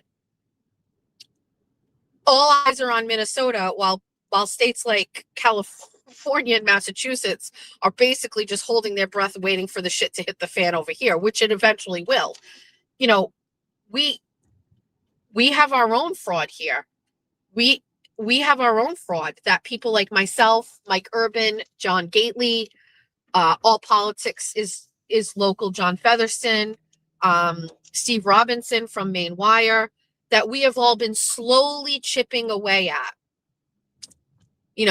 through data, through public records requests. We have already shared so much about the shelter crisis and what that was like. I believe between all of us, we have our own sets of public records requests in. We are all looking at data in tandem. We are all going to end up painting the story. I feel a little pressure to rush Mass Live Daily. I feel like a lot of pressure to rush and to talk about the daycare stuff, but I'm not, I did a piece on it last week or whatever, live. I continue to focus on the migrant crisis and the housing crisis and the money that was being funneled through that system. And that story still has not been told, not even close, not even close at all. And so, for me, what's happening in Minnesota, it just so happens that it's finally hitting the light right now. But nothing for nothing, you've got Steve Robinson. And if you're not following Steve Robinson, he is the owner and the primary guy behind Maine Wire, and you should be following them. But Steve Robinson used to work for Howie Carr, and he is now doing his own thing. And, he has been focused on the Somali population in Maine and the fraud going on there. Listen, for me, just so you know, there is a reason why our generation right now at 50 years old, we are not thriving. It is not because we are not hard workers. It is not because we don't want better lives for ourselves. It is the sheer amount of misappropriation of tax dollars in our state. The amount that we pay and what it is being used to fund is the crux on why we can't get ahead. It is the crux on everything. It is the reason why our quality life is not thriving. It is just barely surviving. It is not about you. It's not about me. It's not about that I can't afford to have a house payment. It's not because you can't, if you go through a divorce and you have to sell your home and split up your assets, that you then now are a renter. You know what I mean? It's not that, there is no generational wealth for us where The people in the 1920s, born in the 1920s, were able to thrive, build homes, pass on homes or generational wealth to the baby boomers. And then the baby boomers can't do that to us. That isn't our fault. And I've forever lived with the fact that that's not my fault. I'm a high functioning member of society. Okay. Like, we could and should be able to have a one income household. We should be able to be a one income household. The reason we can't is because of the taxes and everything that the government is doing in this state to suffocate us.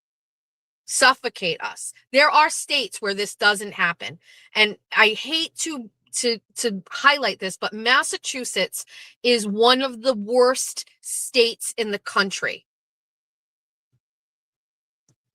It is better for you if you are poor in Massachusetts than if you are a middle class family. And I am very tired of feeling guilt about that. Guilt that I wanted to raise my children and keep them out of daycare. Guilt that I wanted to cook my meals at home instead of eating out every night. Guilt about not being a consumer and wanting to be able to buy used clothes and sew and have a garden. I am tired of feeling that guilt. And by the way, I'm not saying I've always felt it. I'm not saying I've always felt it. I have had to, with confidence, stand my ground on this, but it wasn't without recourse. It wasn't without people. It happens today. People today make fun of me that I don't have a job. People today make fun of me about losing my car. People make fun of me. These are people that buy in to the world that we live in right now and think it's okay. And it's not the fuck okay. It's not okay. Because I'm going to tell you, the only way that my children will ever be able to get out of what we're in right now is to do what my kids are doing. Go to college, get into $120,000 in debt, get a job that pays $120,000 a year, and get the fuck on the train that never the fuck gets off. And I worry for my children who will have no choice but to get on that fucking train and never get off, not even step off for 1 minute, because they won't be able to afford it.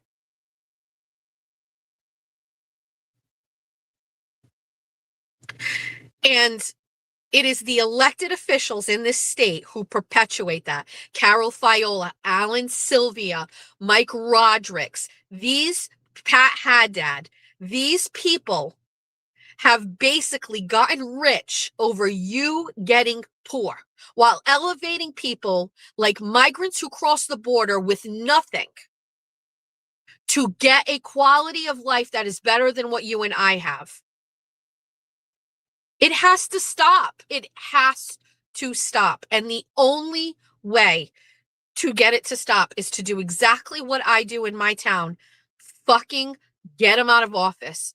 Get these fucking people out of office. Get them out of office from your library to trustees, all the way up to your board of selectmen and your city council, and chip the fuck away. Don't be scared. I'm not scared of them. I'm not scared of them. And I know it's across the country. I hear you, but I'm focused on here. I'm focused on Massachusetts. I'm focused on the quality. Now, listen, my kids are going to be okay because while my children work, I'm going to be raising their children for them. I'll be home. I have taken this generation, my generation, has to take the L. And we are taking the L big time, so that our kids have a chance. That's how I view it. I have to take the L so that my kids can have, like, all I basically look for here is that, like,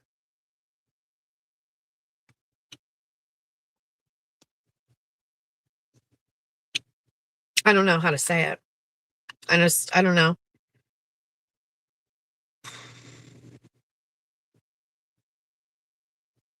I want more than anything for my kids to have true peace and happiness. I just don't know without having to take the failures and the and all of the losses if they can achieve it. And so, for me, I've chosen to focus on them, getting them exactly what they need, getting them wherever they need to be. And that's it, to give them a shot. This isn't everybody. There are people who, have had really great families and great upbringings, and there's no divorce and there's no trauma, and they, have had great parents that have not set them up, but just, have basically done what I'm doing now. I'm not that person. My parents got divorced. My mother had nothing after her divorce.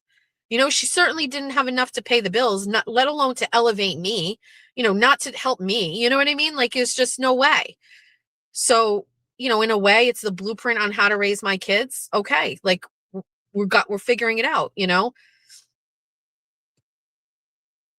I mean, there's going to be a limit on mileage. Like, these politicians are so fucked in the head. This is one of I got to be honest with you. It's like our state rep is Justin Thurber, right? And we got him into office, or he got himself into office by speaking his honest truth. And Pat Haddad was a 24-year incumbent Democrat. She was part of the whole group of people down here that don't fucking really care. They only care about pushing these Democratic policies that benefit the fucking poor people in the state, not the middle class. Justin Thurber, refused to get vaccinated, and he, was forced to retire from the military after a whole lifetime career there. And his wife refused to get it, and she got fired from her teaching position. These people lived the regular life that you and I live. They are not rich. There is no wealth. They focus on their children and getting them through high school and into colleges.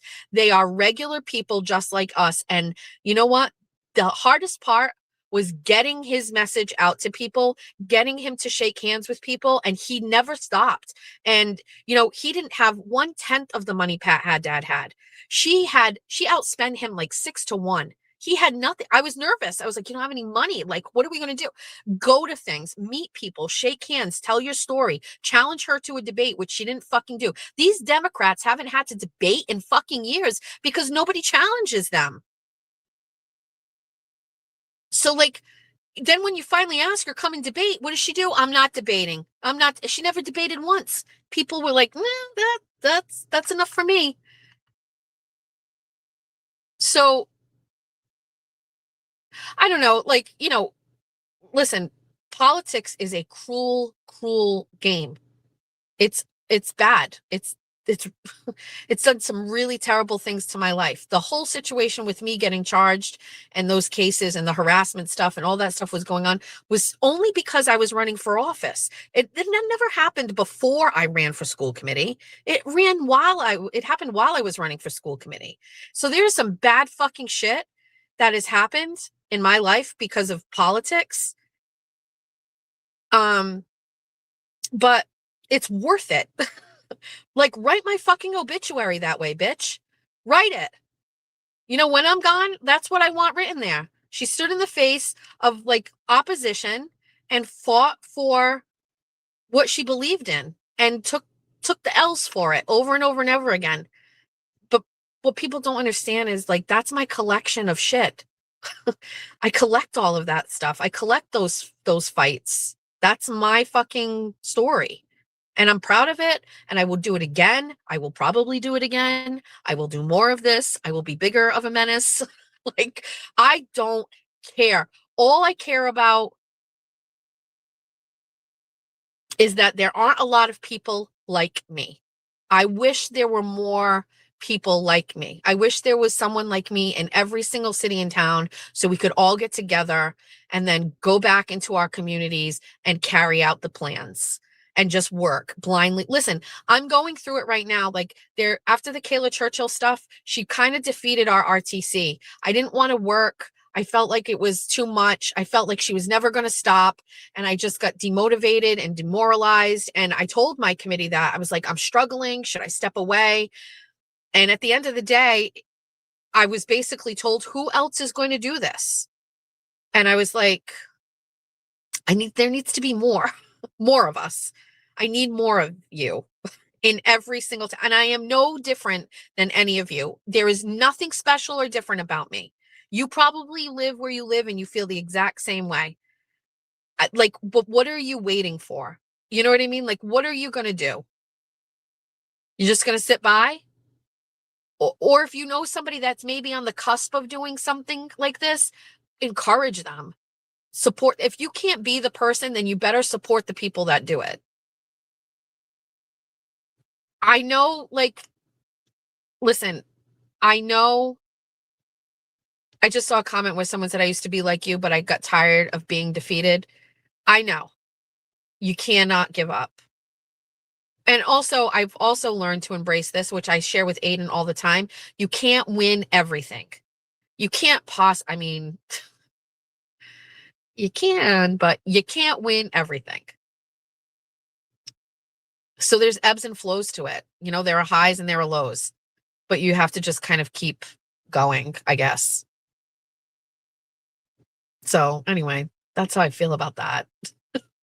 That's how I feel about that. So listen, the question was, how do I feel about the My Pillow guy running for governor? You know, he's like a little mini Trump. He'll never be Trump. That's my take on it. It's fine. He's a little campy for me. I don't know. I'm not sure. I think there's a lot of things going on right now. Listen, I'm just like, let's do a check here, but who is running Venezuela today? I have absolutely no idea. I don't know if I said this, but Jeff and I were watching TV after the show, and Jeff's like, so while you were on your show, like, did you even check the news this morning? I was like, no, I went on a field trip. How the fuck am I supposed to know? And also, by the way, can I just tell you something about field trips? Field trips are not lucrative for me. I make almost no money in views or super chats on field trip days. I just went back and looked at my metrics from that, and I was like, this is entertaining, but it's not lucrative. So we may have to maybe do I don't know.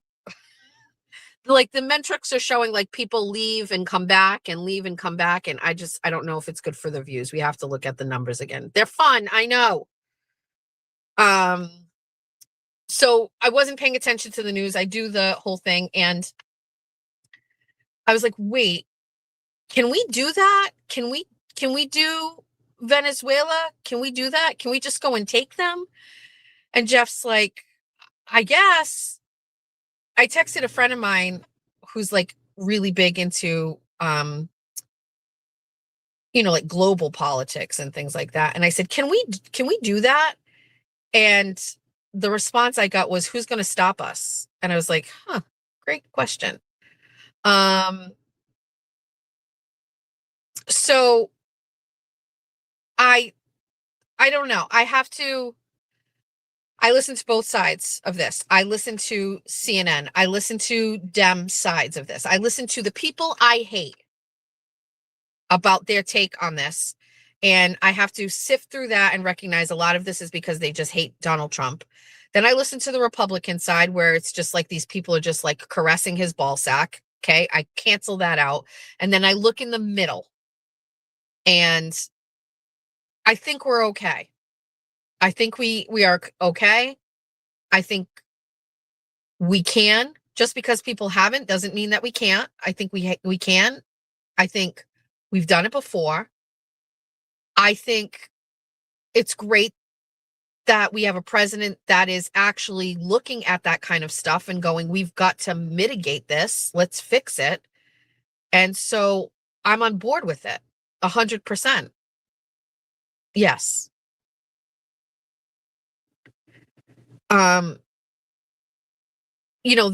So for me, listen, there's too much going on in Massachusetts for me to really pick my eyes up from the book and look around the world today. I'm so deeply entrenched in what's going on here and the, 25 to 50,000 migrants that were pushed into Massachusetts and are basically being financially supported by me and you, that I can't lift my eyes up from that. There was a time in my life where I would be very interested in this, but I did not see the lady on The View because I don't watch that. Don't watch that. Don't watch The View. It's terrible. I don't watch it ever. Even when there's clips of them fighting and I don't give a fuck about those people. They're losers. And who watches TV in the middle of the day? I'll tell you who. Migrants with no jobs in their apartments that you're paying for.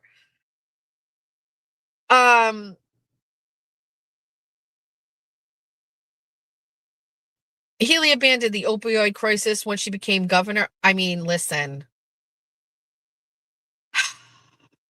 The amount of money. Let me ask you a question. Let's just do something very simple. Let's just do something simple, just like this right now. Okay. Just hold on a minute. Just think of before migrants came here. Okay. Let's just think about that. You've got your budget, you've got your money, you've got your reserve fund, you've got all the stuff. Just think about that. Now the United States government, the president of the United States says, I'm going to be sending all of these migrants to your state. Let's go on the low end. Let's go on the low end of 25,000 migrants that didn't live here before, that didn't live in this country before, and say over the past 30 days made some sort of trek from Haiti across the border illegally across the border, where the Biden administration was just allowing people to just cross with no repercussions. And the word got the fuck out and they trekked here. Do you all forget the videos? What were you doing? Were you not watching the videos of thousands of people walking across the border and we opened the doors and we let them in? Listen. Okay. So they basically say, we're going to send you 25,000. And Maura Healey is like, okay, I'm going to tell everybody we have no choice, but this is really a deal that we made with each other because I need to infiltrate the state with 25,000 people who will vote for me or other Democrats. We're going to tell them who they're going to vote for. We have complete control over who they vote for. It will be decades before these people ever catch on and maybe change and vote for a Republican. But in the meantime, we've got them on lock for, 2 decades. We're going to give them everything and they are going to be unbelievably loyal to us forever because we are going to give them a better life. We're not even going to ask them to do anything for it. You don't have to change. You don't have to learn the language. You don't have to assimilate. You just come here because we need you and you need us. And so we're going to bring you all here and don't worry about a thing. And believe me, they didn't worry about a fucking thing. Nobody I talked to, no migrant I met was ever fucking worried. They were thrilled.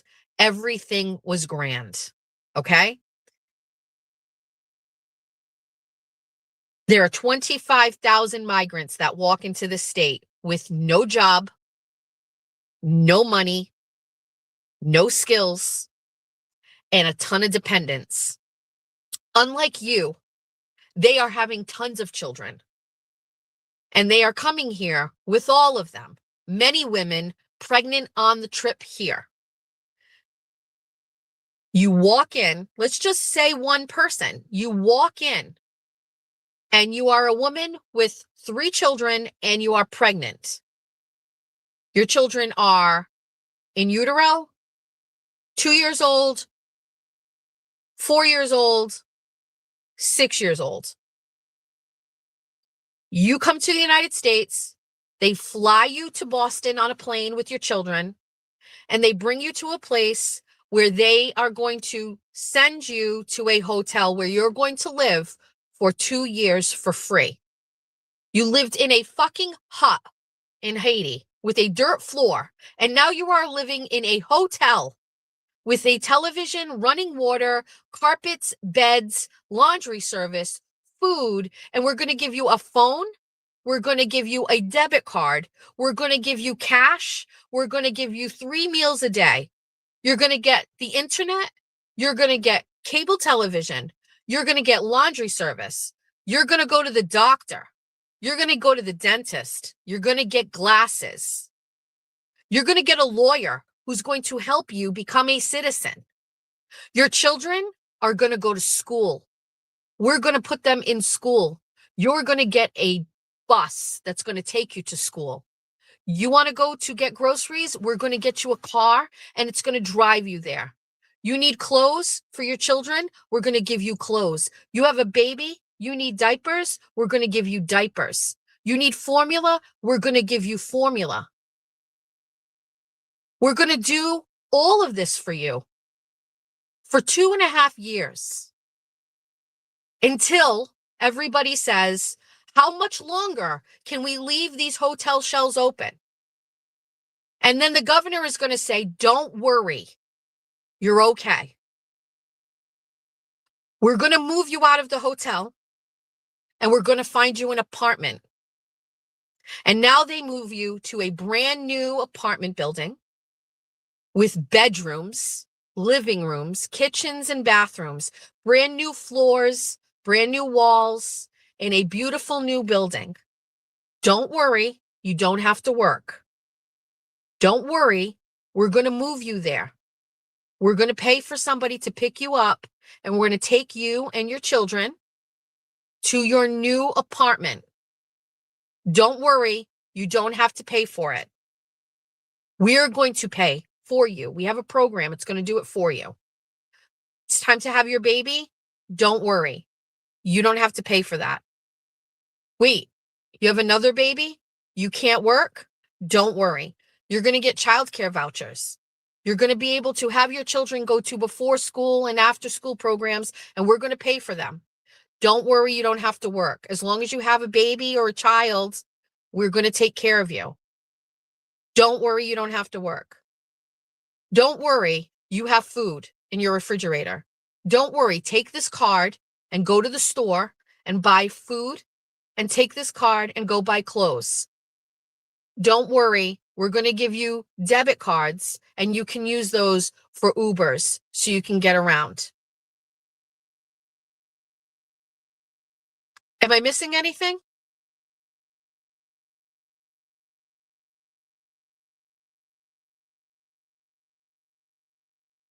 It is a nightmare story.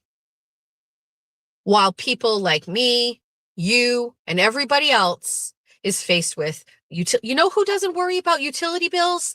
The fucking 25,000 migrants that came here. They don't give a fuck about what you're talking about your utility bills. Their utilities don't go up. They don't care. They don't know.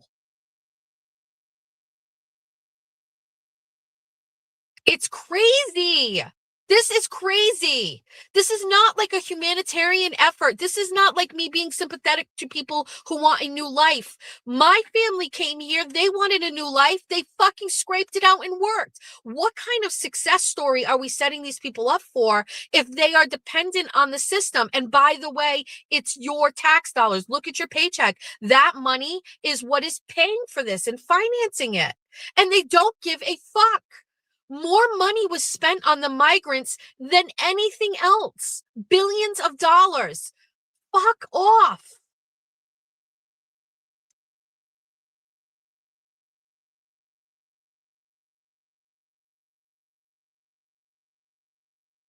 So do me a favor. Just do me a fucking favor.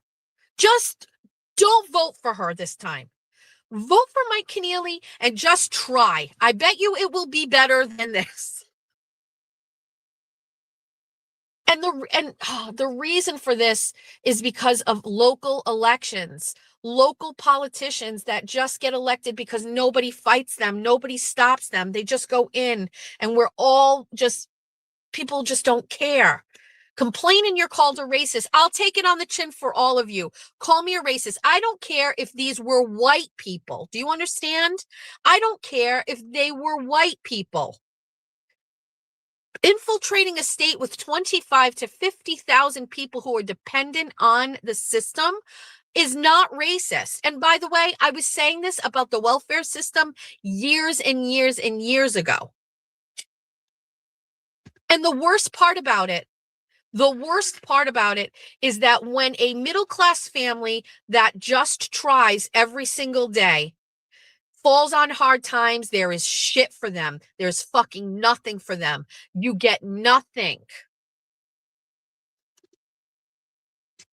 I won't even take the bait and go, well, what about our veterans? And I have the right to say that because of my father being a homeless veteran, and I have the right. I won't even say that. Let's just talk about, I said this all the time, about single fucking dads. Let's talk about Jack and George's dad who has a girlfriend, but if he were single, he would not be able to afford to live on his own. He works a decent job. He makes more than minimum wage. He would not be able to survive on one income paying child support in Massachusetts right now. Absolutely not. And why is it that a person who just crossed our border gets to come here and thrive? I'll even say this. Don't even give him it forever. Give it to him for 1 year.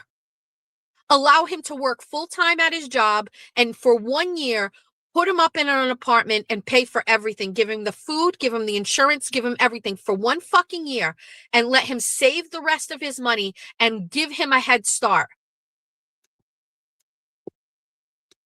Give a fucking kid, that Casey girl that I can't even talk about it without crying. This girl was raised in a family with a bunch of fucking addicts. She gets hurt.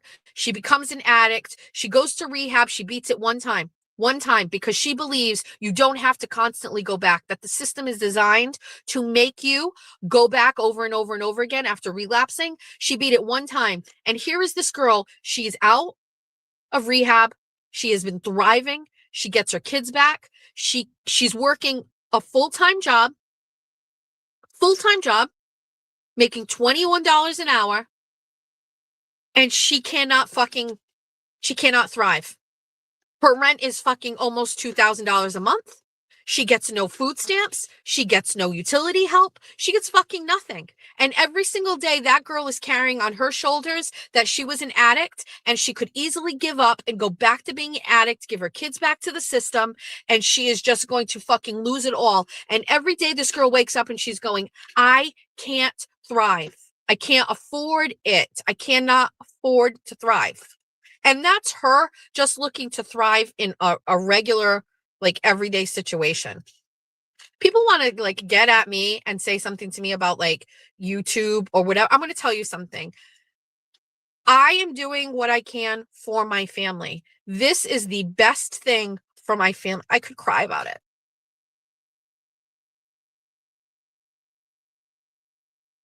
I could cry. I made so much money in December. It's life-changing. What am I going to do? Stop doing this and go work a fucking stupid job where I make $25 an hour? No. I'll make money talking about what's wrong and inspire people to fix it.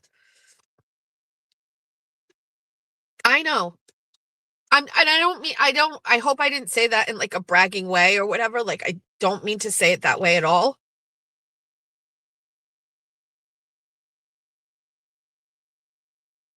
I can't tell you how blessed I feel. Like,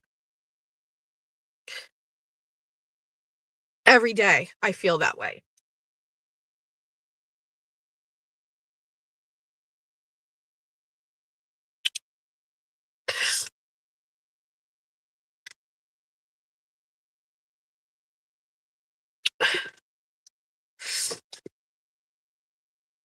Like, believe me, I feel guilt over it. I feel like,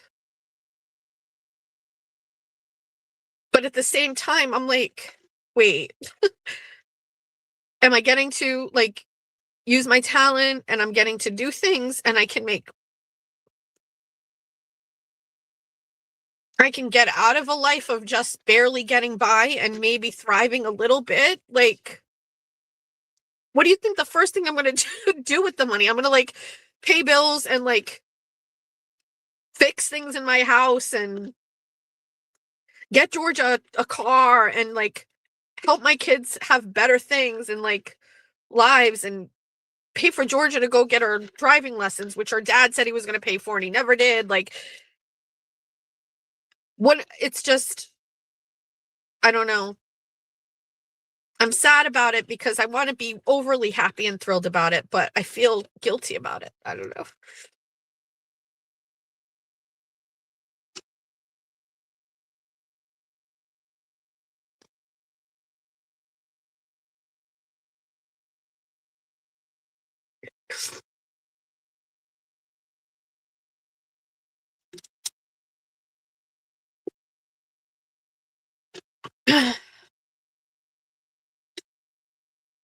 Why am I crying?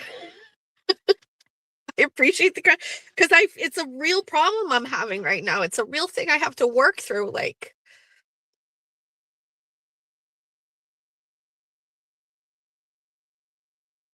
I don't know. I just feel very guilty.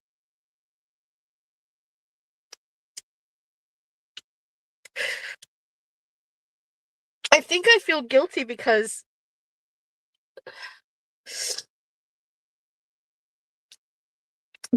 I really do believe like that statement that people say, like, if you do what you love, it doesn't feel like work. Like, as much as I have to scrape and I had to do all of these things to get here, and there are challenges and everything, like, it is effortless to turn on a camera and talk to people for me. And to see like financial reward for that is hard. I have absolutely no idea why I'm crying about that.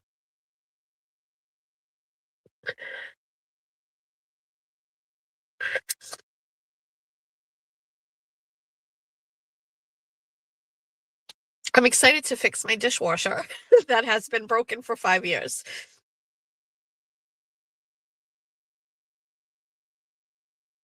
I don't know, it's just a weird thing. It's a weird situation to be in.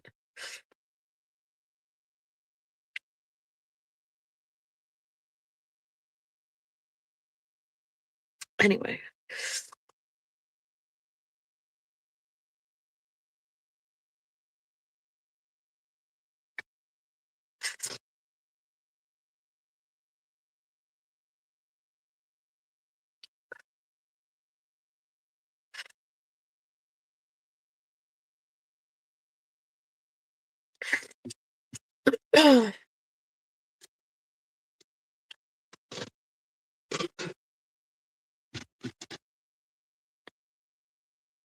We've been wired to hate our jobs.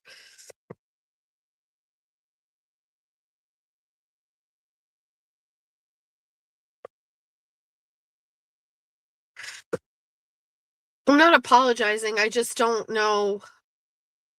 And I also like really struggle with the moral responsibility of this. Like, the more I share about me and my life, the more views it gets. And, you know, am I selling that out? Like, am I subconsciously going like, well, whenever I'm on, like that gets views and the views turn into money, and how much of my life am I willing to share? And like, I don't want to overthink it, but like, I'm so willing to share my life with people.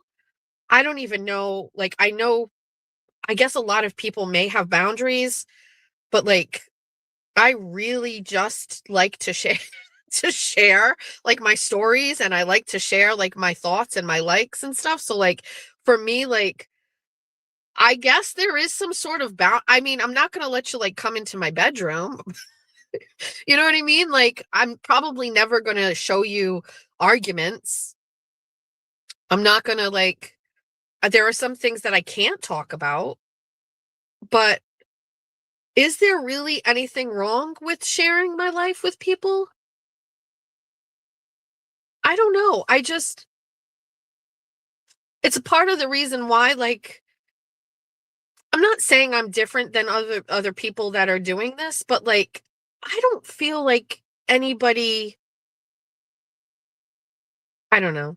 I'm not sure what I'm thinking about all of this.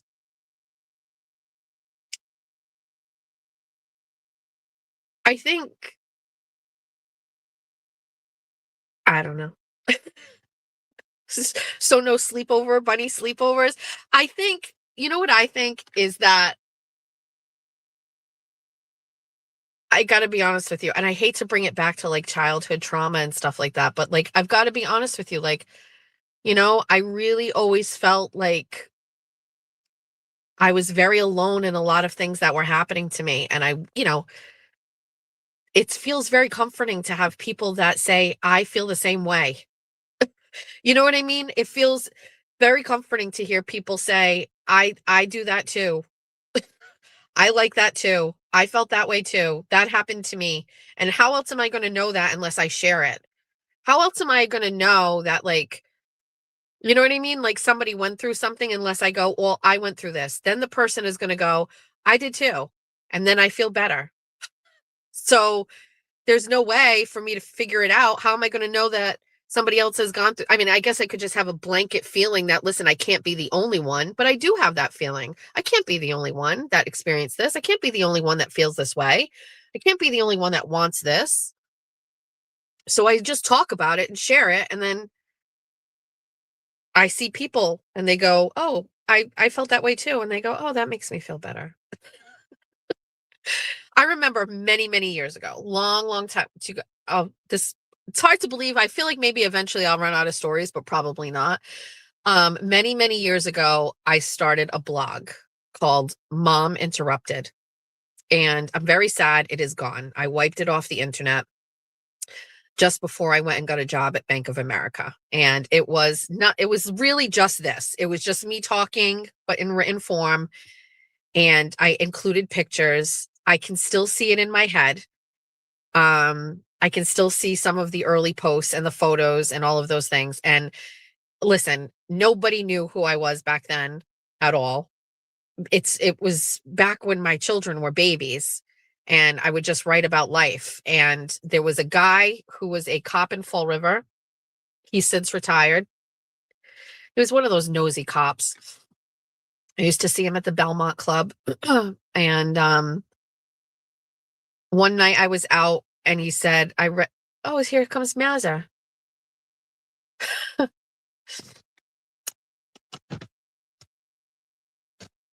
Hi. What's the matter? Oh, nothing. I'm just crying. Why are you crying, Jess? Not about anything bad.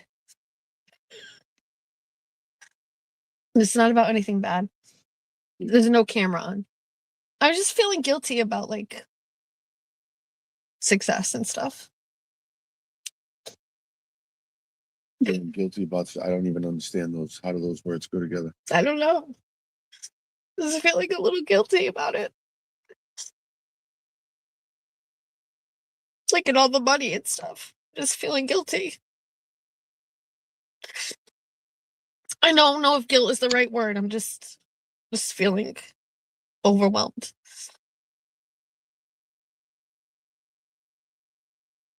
What time you come back?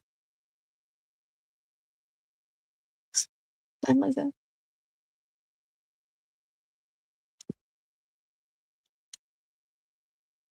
You say hi to the besties.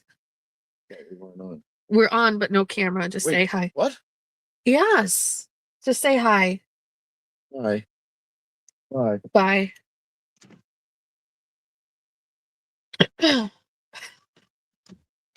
Bless his heart. It's like, why are we crying? What's wrong with you?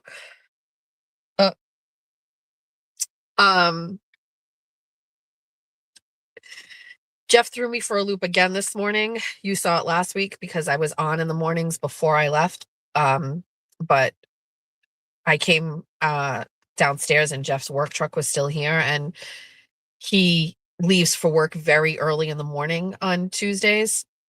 Last Tuesday, he was sick. So I ran downstairs to the basement. Well, I opened the door and I was like, what are you doing here? And he was like, I'm sick. So today I saw the car out, his truck here, when I came out to get my car going, and I panicked and I ran downstairs and I was like, what's going on? And he was like, my boss canceled the meeting. And so I'm working from home in the morning and now he's going to do a site survey and then he'll come back. All right. Little emo today.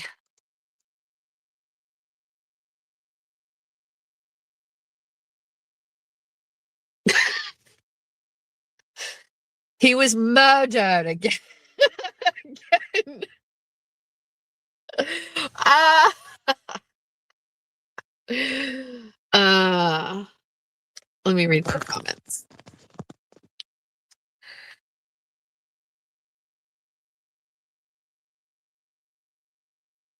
You should cry tears of success, not guilt. Sometimes it feels good to get a good cry out. I don't know. I'm just feeling, I don't know.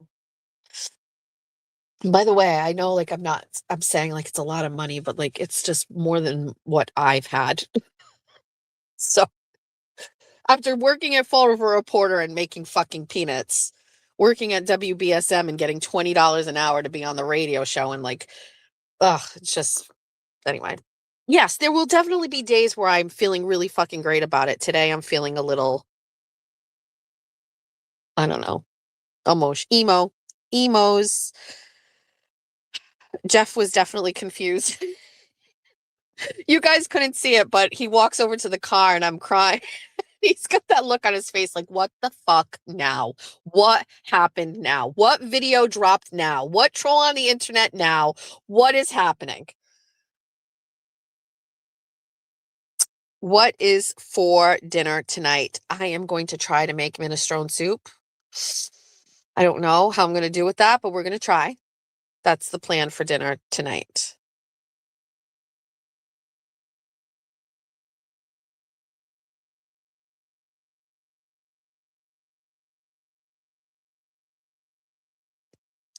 I saw something here and it was a question and I was going to answer it, but it went away.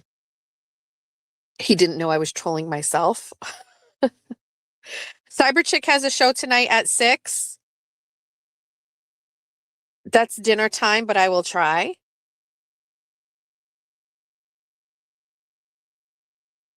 Yeah, so the field trips, I get it. Like there's no real rhyme or reason to it. And I used to obviously have structure on the Saturday show, but it was too structured. And then we went away from that and now we're doing field trips where it's just like, yeah, let's just go do this, this, and this. We need something in the middle.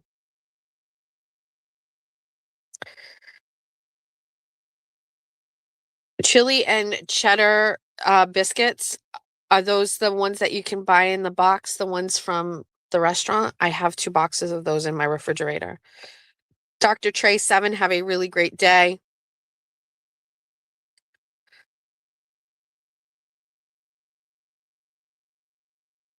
Please read my text, not necessarily out loud, but please know you were made for this. Once I can't toggle yet.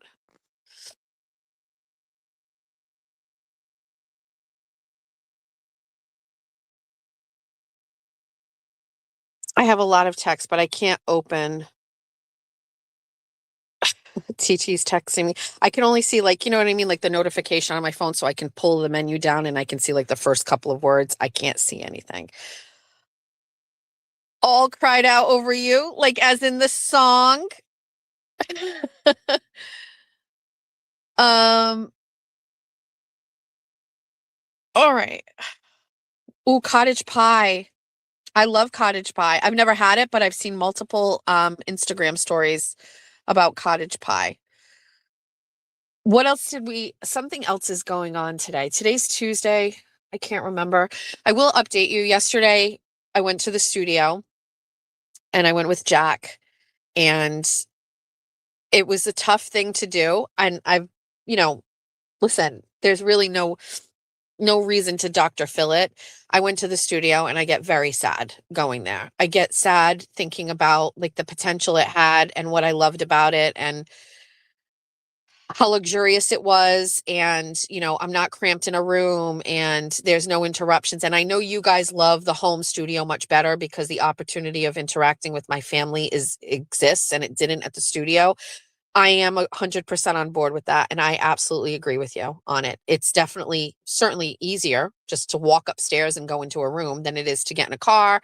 And need we not remind ourselves of, trying to leave and how scared I was leaving in Fall River at night, blah, blah, blah, blah, blah. But I will say going to the studio is hard, and I have definitely avoided it because I know when I go, I'm going to feel things. And so we avoided it. But yesterday, it's new week, it's the new year. I had an agenda, I had a list of things to do. We fucking have to push through it. Stop being a pussy, Jessica. Jack, meet me there. Let's go. And we went, and I feel great. We are only left with things that we need the truck for. There's just like a couple things that need to go in a bag. We ran out of bags. Everything is here. Everything is home. And I'm actually a little excited. We have like our neon sign that, Bestie sent. We have all the trinkets. So we need the bookcase, and that's going to go behind me. And then we're going to set up all the trinkets. And that made me feel better. The big fluffy white chairs that Naniel paid for. She sent me $500 to start my studio, and I bought these big fluffy white chairs. They were like $200 something each. One is in my bedroom now, and it's actually great. Georgia sat on it yesterday and was chit-chatting.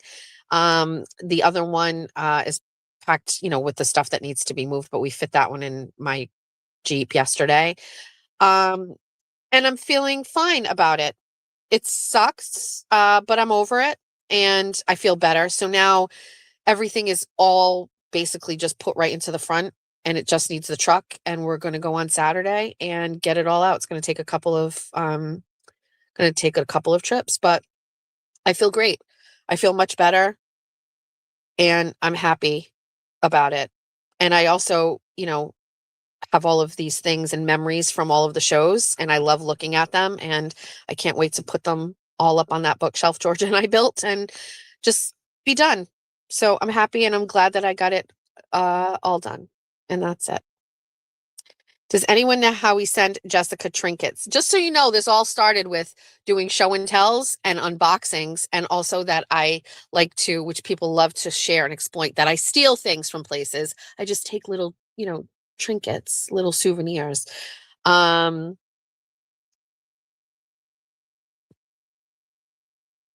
my address has been out there. I will put my phone number. You can text me, and then I will give you my address that things can be sent to. I wasn't paying for my studio. It was a gift. And so I had the best of both worlds. It was a wonderful space and at no cost. The person who gave me the space, loves my work and wanted to, gift it to me. And so I was very lucky. But when it became a hassle for him and his business and his landlord, it wasn't worth it. And so, everything with Erin and I is completely fine. We just have an agreement to not discuss our friendship or relationship or anything on the air. And I have no issues with Erin. Erin has no issues with me. She was only talked about because she was on the show, but she's not on the show anymore. And, in retrospect, it is better for me not having a co-host, not Erin or anybody else. I feel more connected to my audience when I'm alone. But we, out of respect for Erin, our friendship, all of the things we've done together through the years, her privacy, which, that's important. We just don't talk about her. There is no story there. Like, there's nothing. It's just, we don't do the show together anymore, and everything between us is completely fine.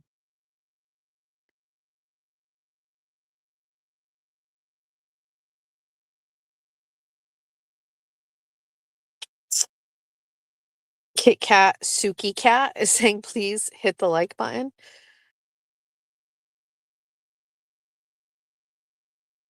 So that's that. What else? Anything else? I will answer any questions before we get off. We are 2.5 hours. That's pretty much on point. Best Portuguese restaurant in Fall River. This is like weird because there's kind of like Euro Portuguese restaurants, and then there's like mainland Portuguese restaurants, Azorean Portuguese restaurants. If my husband and I want a really good Portuguese meal in a really nice environment, we don't do upscale anything. Saj on Columbia Street is our longtime favorite. I've been going to Saj since before I met my husband, when they had a restaurant that looks nothing like it looks like right now when Victor was not even really the one in charge.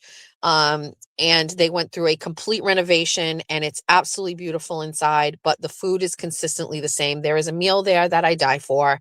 It is just, it's this meat over these potatoes with this sauce. It's just so good.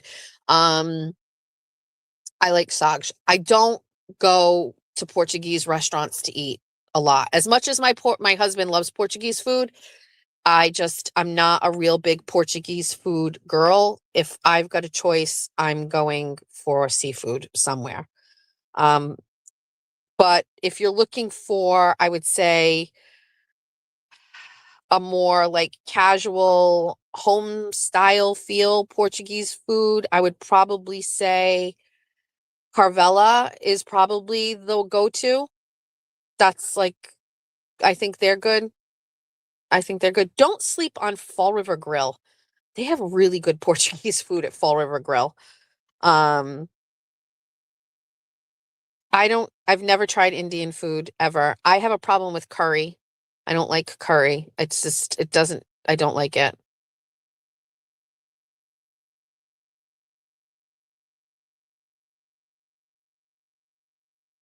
Jess, I'm standing up in my office clapping at your politics speech. Thanks. Fall River Grill is great.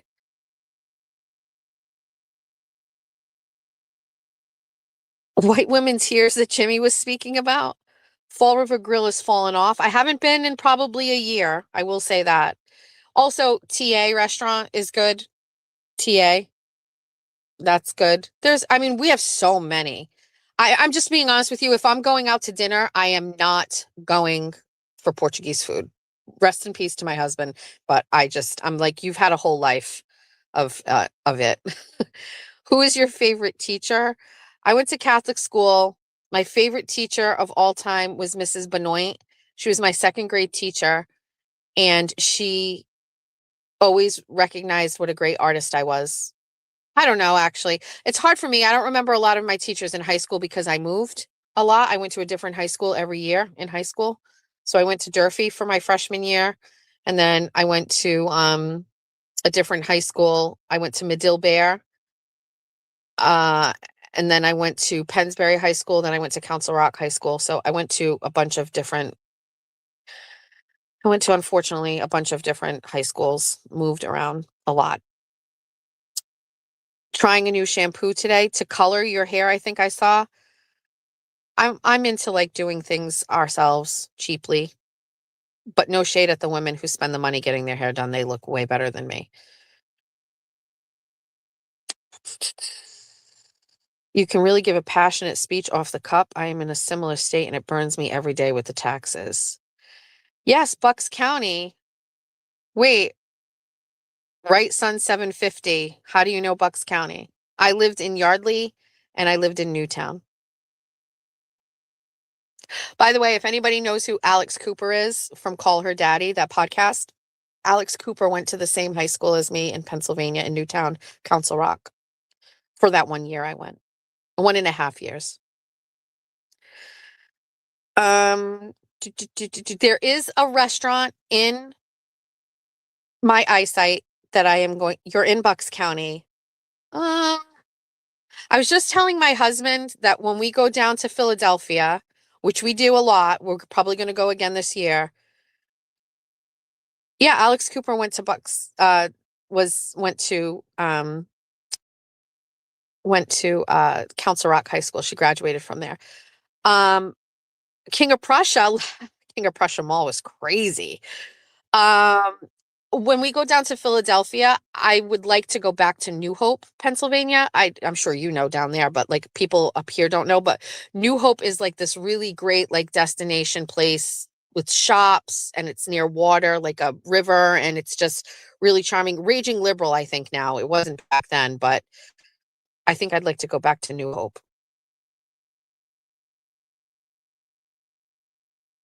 Did somebody say let's go get TT to do what? TT's working. She's already texting me this morning. We used to go tubing down the Delaware down there. She just signed with Sirius XM Radio for more than double her Spotify deal. I mean, what a legend. Remember when I told you, and maybe you're new here and you haven't, and then we're going to get off of this. We're not going to get TT to get a drink. She is working. What was I just going to say? Shoot. Oh, some people, like some of these haters, they were tagging Mike Keneally, the candidate that I'm supporting for governor, right? They're tagging him in, all of these bad posts about me and all of this. They're trying very hard. And I remember the first time it happened, it had something to do with I don't remember. It was the Kayla Churchill video. I don't remember what it was, but I talked to the team there and I was like, listen, I don't want to support you publicly anymore. I don't want to cost you a vote. I don't want to compromise, even not thinking I have any control over the election, but even a chance that I could cost them a vote over who I am. I was not okay with that. And the staffer from the team that I spoke with, he's like, we don't care. We appreciate you and the community you've built. We think that you are great with politics and what you make it relatable to the regular average day person. And he's like, everybody has a call her daddy moment. Alex Cooper started her podcast talking about oral sex. You know what I mean? And then she has now changed and morphed into someone who interviews politicians. She interviewed Kamala Harris. She interviews movie stars, but she started it on a podcast talking about Gluck Gluck. And so I loved that he said that to me and he was like, you had your Alex Cooper moment. And I was like, huh. And I don't know if you'll ever realize what a very memorable statement that was to me. It made me not have shame anymore. It made me, you know what I mean? It's really how Bunny After Dark started again, I think, or I went all in on Bunny After Dark because it was like, let's just do this. Who cares? Who cares? Nobody cares. No one cares. All right. What's on the agenda for today? We are sending out questions to other people that we want to interview. I have 3 people that I had identified who I would like to send questions to for a written interview. So we're going to work on that today. That's it. We're walking in the house. We're going to do a quick straighten up, although I think everything's fine. There is hummus in the refrigerator that I'm going to have for breakfast with carrots. And then we're going to head up to the office and we're going to knock out 3 sets of 10 questions and send them to Peeps. That's on the plan for today. Okay. Anything else, besties? First of all, thanks for joining me. Second of all, sorry for the crying. That's going to get clipped. That's going to get clipped.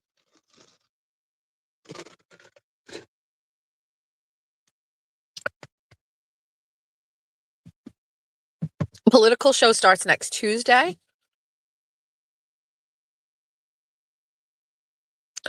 I do not remember that pizzeria.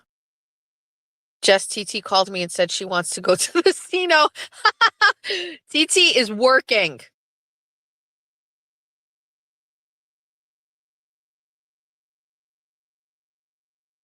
We cried together.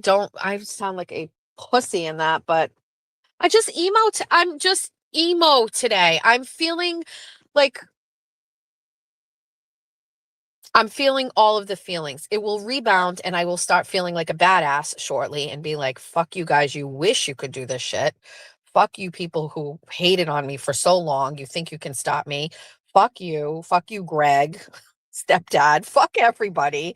Fuck all of this. Let me go and fix my dishwasher with money I made from YouTube ads from talking about you. That's fine. Oh my God, I forgot to tell you all of this. Holy shit. Okay, wait, back up.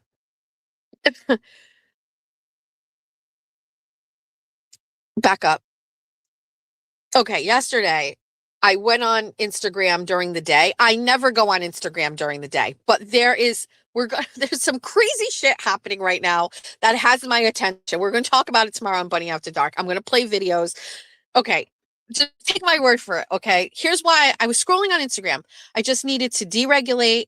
I was getting ready to go to the studio. I know myself. I know me. I'm going to go there. I'm going to be feeling emotional. Let's detach from a reality a little bit and do some scrolling on Instagram where we see visual things that make me feel better. Okay. I love Instagram. I love Instagram. It's my comfort thing. I scroll and look at things and whatever. Okay. But listen, so looking for those sad cat videos. So Cyber Chick is saying, Jess is saying bye. That means we have 30 minutes left. No, not true. Listen, so I go on Instagram and I'm scrolling and I see this video. It shows up in my feed, and I built that algorithm like by like, share by share. And so what shows up in my algorithm is made for me. And it is a video of some drama that is going on in New York City within the jewelry district. So there is a guy who is claiming, now, like, did you guys ever see Uncut Gems? Uncut Gems is this movie with Adam Sandler and Kevin Garnett from the Celtics. And like, it's just, okay. I wish I had never seen Uncut Gems. It's one of those movies that you can't unring the bell. And I felt it was chaotic, and I wish I hadn't seen it because it stays with me. And I think I have to watch it a second time to really appreciate it. Adam Sandler is actually, this is a hot take. Adam Sandler is a phenomenal actor. And if you haven't seen the movie Reign Over Me, you've got to go watch that with Don Cheadle. But Reign Over Me is a movie that Adam Sandler is the main character, and his wife and his two daughters die in 9/11. They were in a plane and they died. And it's basically like him navigating through grief. And it is a phenomenal movie. It's got one of my favorite Jackson Browne songs in it, Birds Over St. Mark's. I believe that's the name of it. And it is just a really, it's a cry movie for sure, but it's just a really, really well done movie. Okay. I don't know. I just love that. And so anyway, Adam Sandler is a great actor, just underappreciated. Uncut Gems, it's an interesting take. I don't know. I think I like it. I'm just not sure. Oh, you have Amy, Funeral Lady, you need to see it because it deals with like grief and him like navigating through it. And like it's so there's some great, great, great parts of that movie. Um anyway, and Don Cheadle is great in it too. Anyway, can we get back to the fucking thing? Can we get back to what I'm talking about? There's drama going on in New York City right now, and it reminds me of Uncut Gems, and just like and people are calling it Uncut Gems 2, like the sequel. There is a jeweler in New York City. Okay, listen, Spicy Misty. Here's the drama. There's drama in New York City in the jewelry district. The jewelry district is a big thing, and I know we don't see it where there's no jewelry district shit drama going on in Somerset, but in New York City there is, and there is a jeweler who is basically saying like there is another jeweler that is like selling jewelry that like I don't know how it works, but he's basically saying they're undercutting him or other people. And he's basically selling jewelry. They're selling jewelry and saying it's 14 karat gold when it's only 10 karat gold. And the guy loses his goddamn mind, okay? And he shows up to the jeweler and he confronts him. And the jeweler and another jeweler behind the thing are basically standing there while this guy walks in. He's got a chain in his hand, like it's all diamonds. And he's like, give me my money. And he slams the chain on the glass thing, and all hell breaks loose. And the jeweler behind the counter spits in his face, and they're going back and forth. And the whole time you're going, what the fuck is happening here? Tracks New York City. His name is Max. Oh my God, who just said that? Wait, Rights in 750 and I are like besties, and we didn't even know. That is I am obsessed with the jewelry district drama right now. I can't help myself. I can't turn away. It's so crazy, like what's happening. And it was wild. And it's like they're all standing. We're like, who has the time to stand around a jewelry store in New York City? It's the Real Jewelers of New York City. Sign me up. I will watch it. I'm obsessed. So I'm down a hole with jewelry drama in New York City. It's Tracks New York City. Thank you, Kevin. That is what it is. Look at it. I am obsessed. I am obsessed. It was just obsessed. What was I going to say about that? I wanted to say about that. Oh, shit. Okay. So thank you. So I'm on Instagram and I get distracted by this jewelry drama going on in New York City. Fine. That's enough. I scroll and all of a sudden this live stream pops up and it is a guy. His name is The Real Kevin Tibbets. Okay. And in the corner of his picture looks like he's a hockey guy. So I pause on the live and there's like 6 people watching.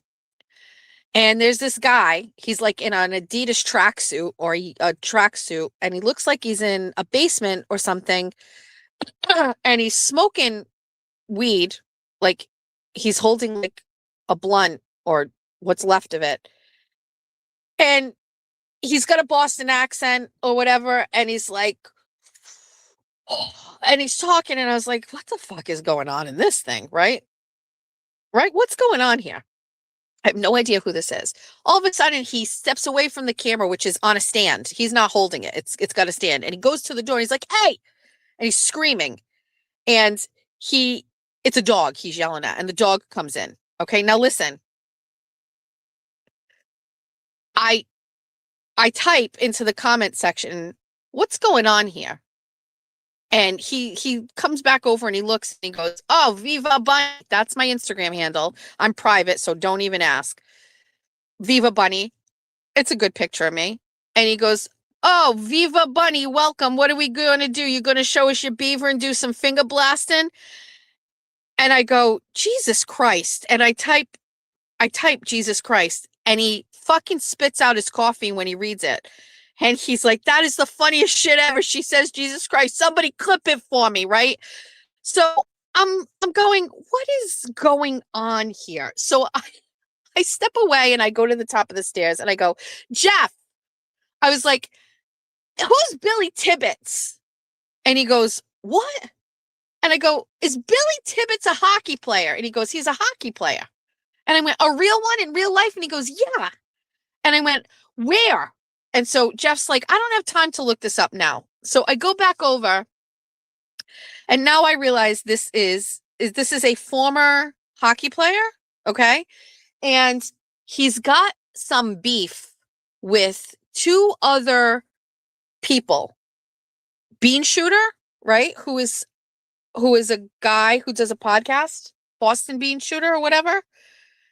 And Mark Lewis, who is another Boston Instagram guy.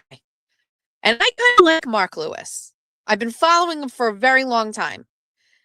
And I can understand how some guys don't like Mark Lewis. I kind of like, if you don't know who he is, it's okay. He was on Bean Shooter. Okay. Yes, you can't park. Yes, he's from Lowell. Okay, thank you. The chat knows exactly what we're talking about. Okay, great. So now I'm in the chat on the Real Billy Tibbets live stream, which has 6 people. And it's chaotic. And I just don't know any of these people. And I was like, what's going on here? And how did I get here? And so I'm talking a little bit. And he's just so harsh. He's like, what color is your slingshot? And I'm realizing he's talking about my underwear. And I'm like, I don't know, whatever color the one your dad's picked out for me. And it was chaotic and crazy. And I was like, let me try to get the besties over to this and hope. And like, what's going on right now? How you guys are all saying free Billy Tibbets. Like, I wish this had happened yesterday when I was on the live stream. And I totally get that it was happening during the day. And so there's no way we would have been able to like rally the bunnies like normal.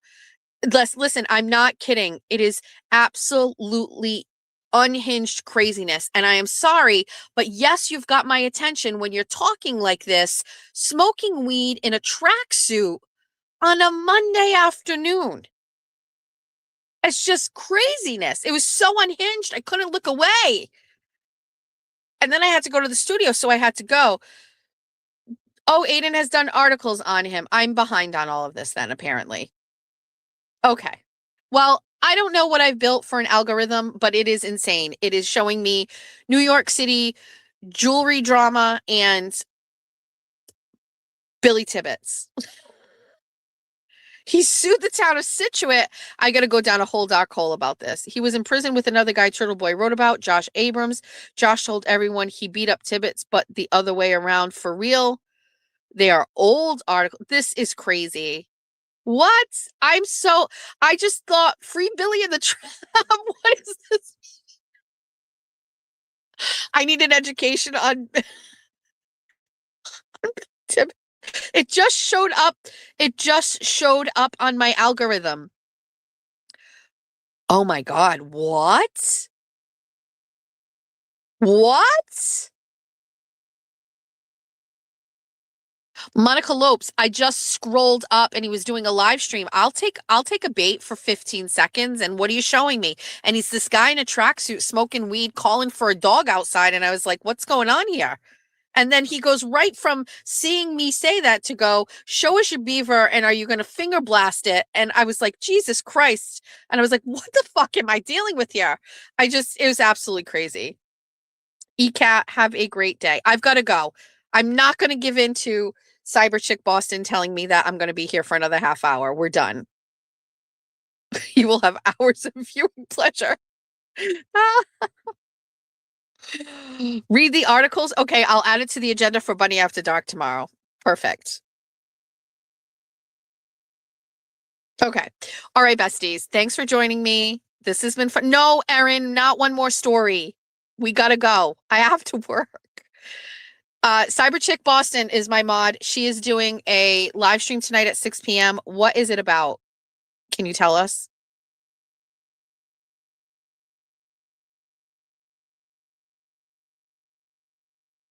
Turtle Boy wrote a story about him. Okay. I will go back. I will add that. We'll do it tomorrow on Bunny.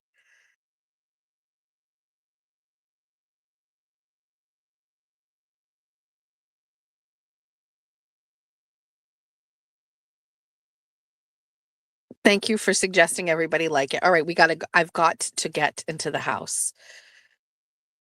Oh, Cyber Chick is driving, so she can't. Just check out her channel, please. And she's going live tonight at 6. Oh, sisters. TT?